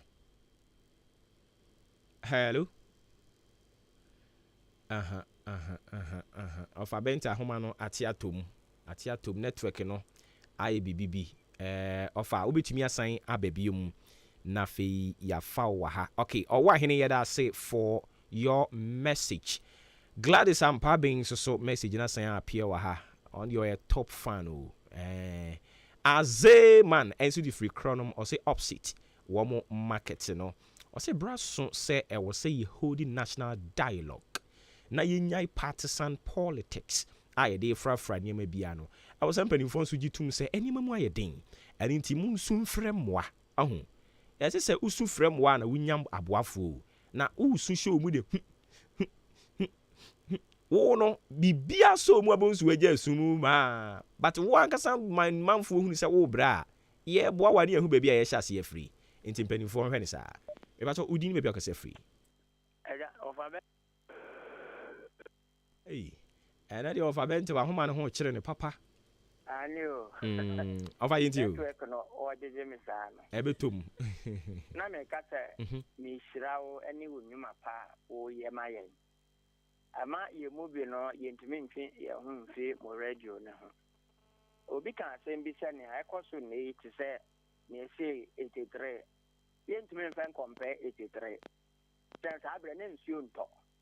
Ti ye kwa ho kirima ye mfuo sisi ye ne ade. Na ne akoso no me de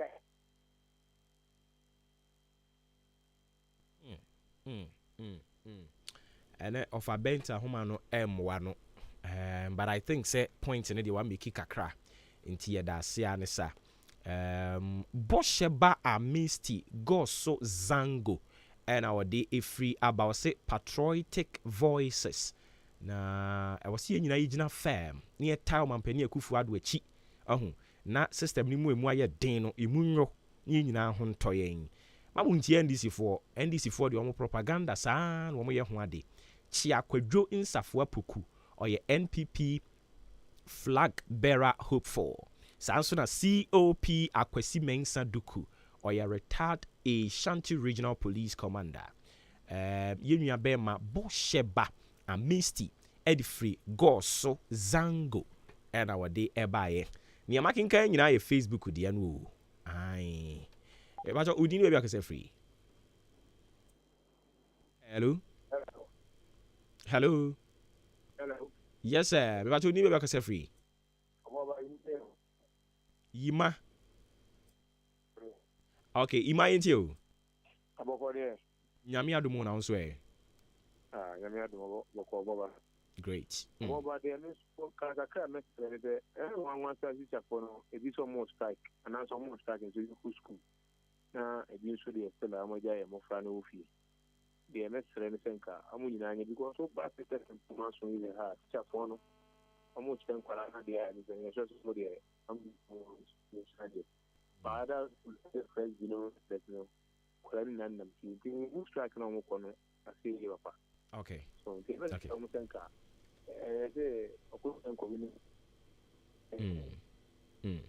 Okay.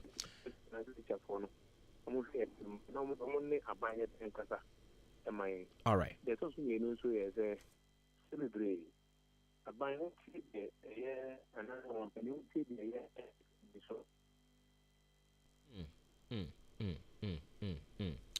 Ima number no so ne network ne M1 Ebune forcing say ebune forcing edin we dey agi say me hyeda pe wo number ohu na me from ma wo pronounce kire me because who din we nko a say baby na me ho kire me sa o say Obuoba. In fact I can't think far o adena omampani any NPP still almost say Iraq and Ofori onko so anya adwuma say finance minister na sa we have the men na no mo tia mu no adan men no mafa he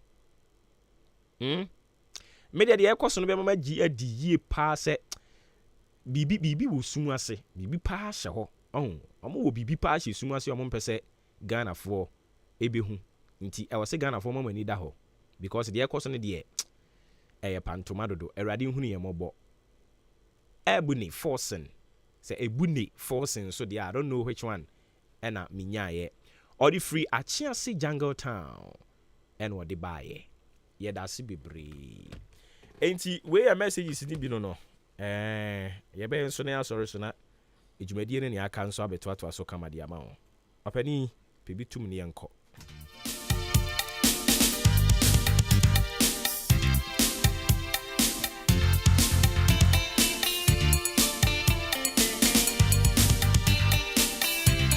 Same boache yahunu message no yeda say ino kasama kese won so sa Amisco Spelele Kaswa Republic yahunu wode no Inshiraba Anelka Ashaiman constituency on so yeda si bebre Aaron Babakon Kokomisa on so sa once again happy birthday and confirm George Amprofi, Assistant Secretary, NPP, Achim Odan constituency. Live to be 93.3 and beyond.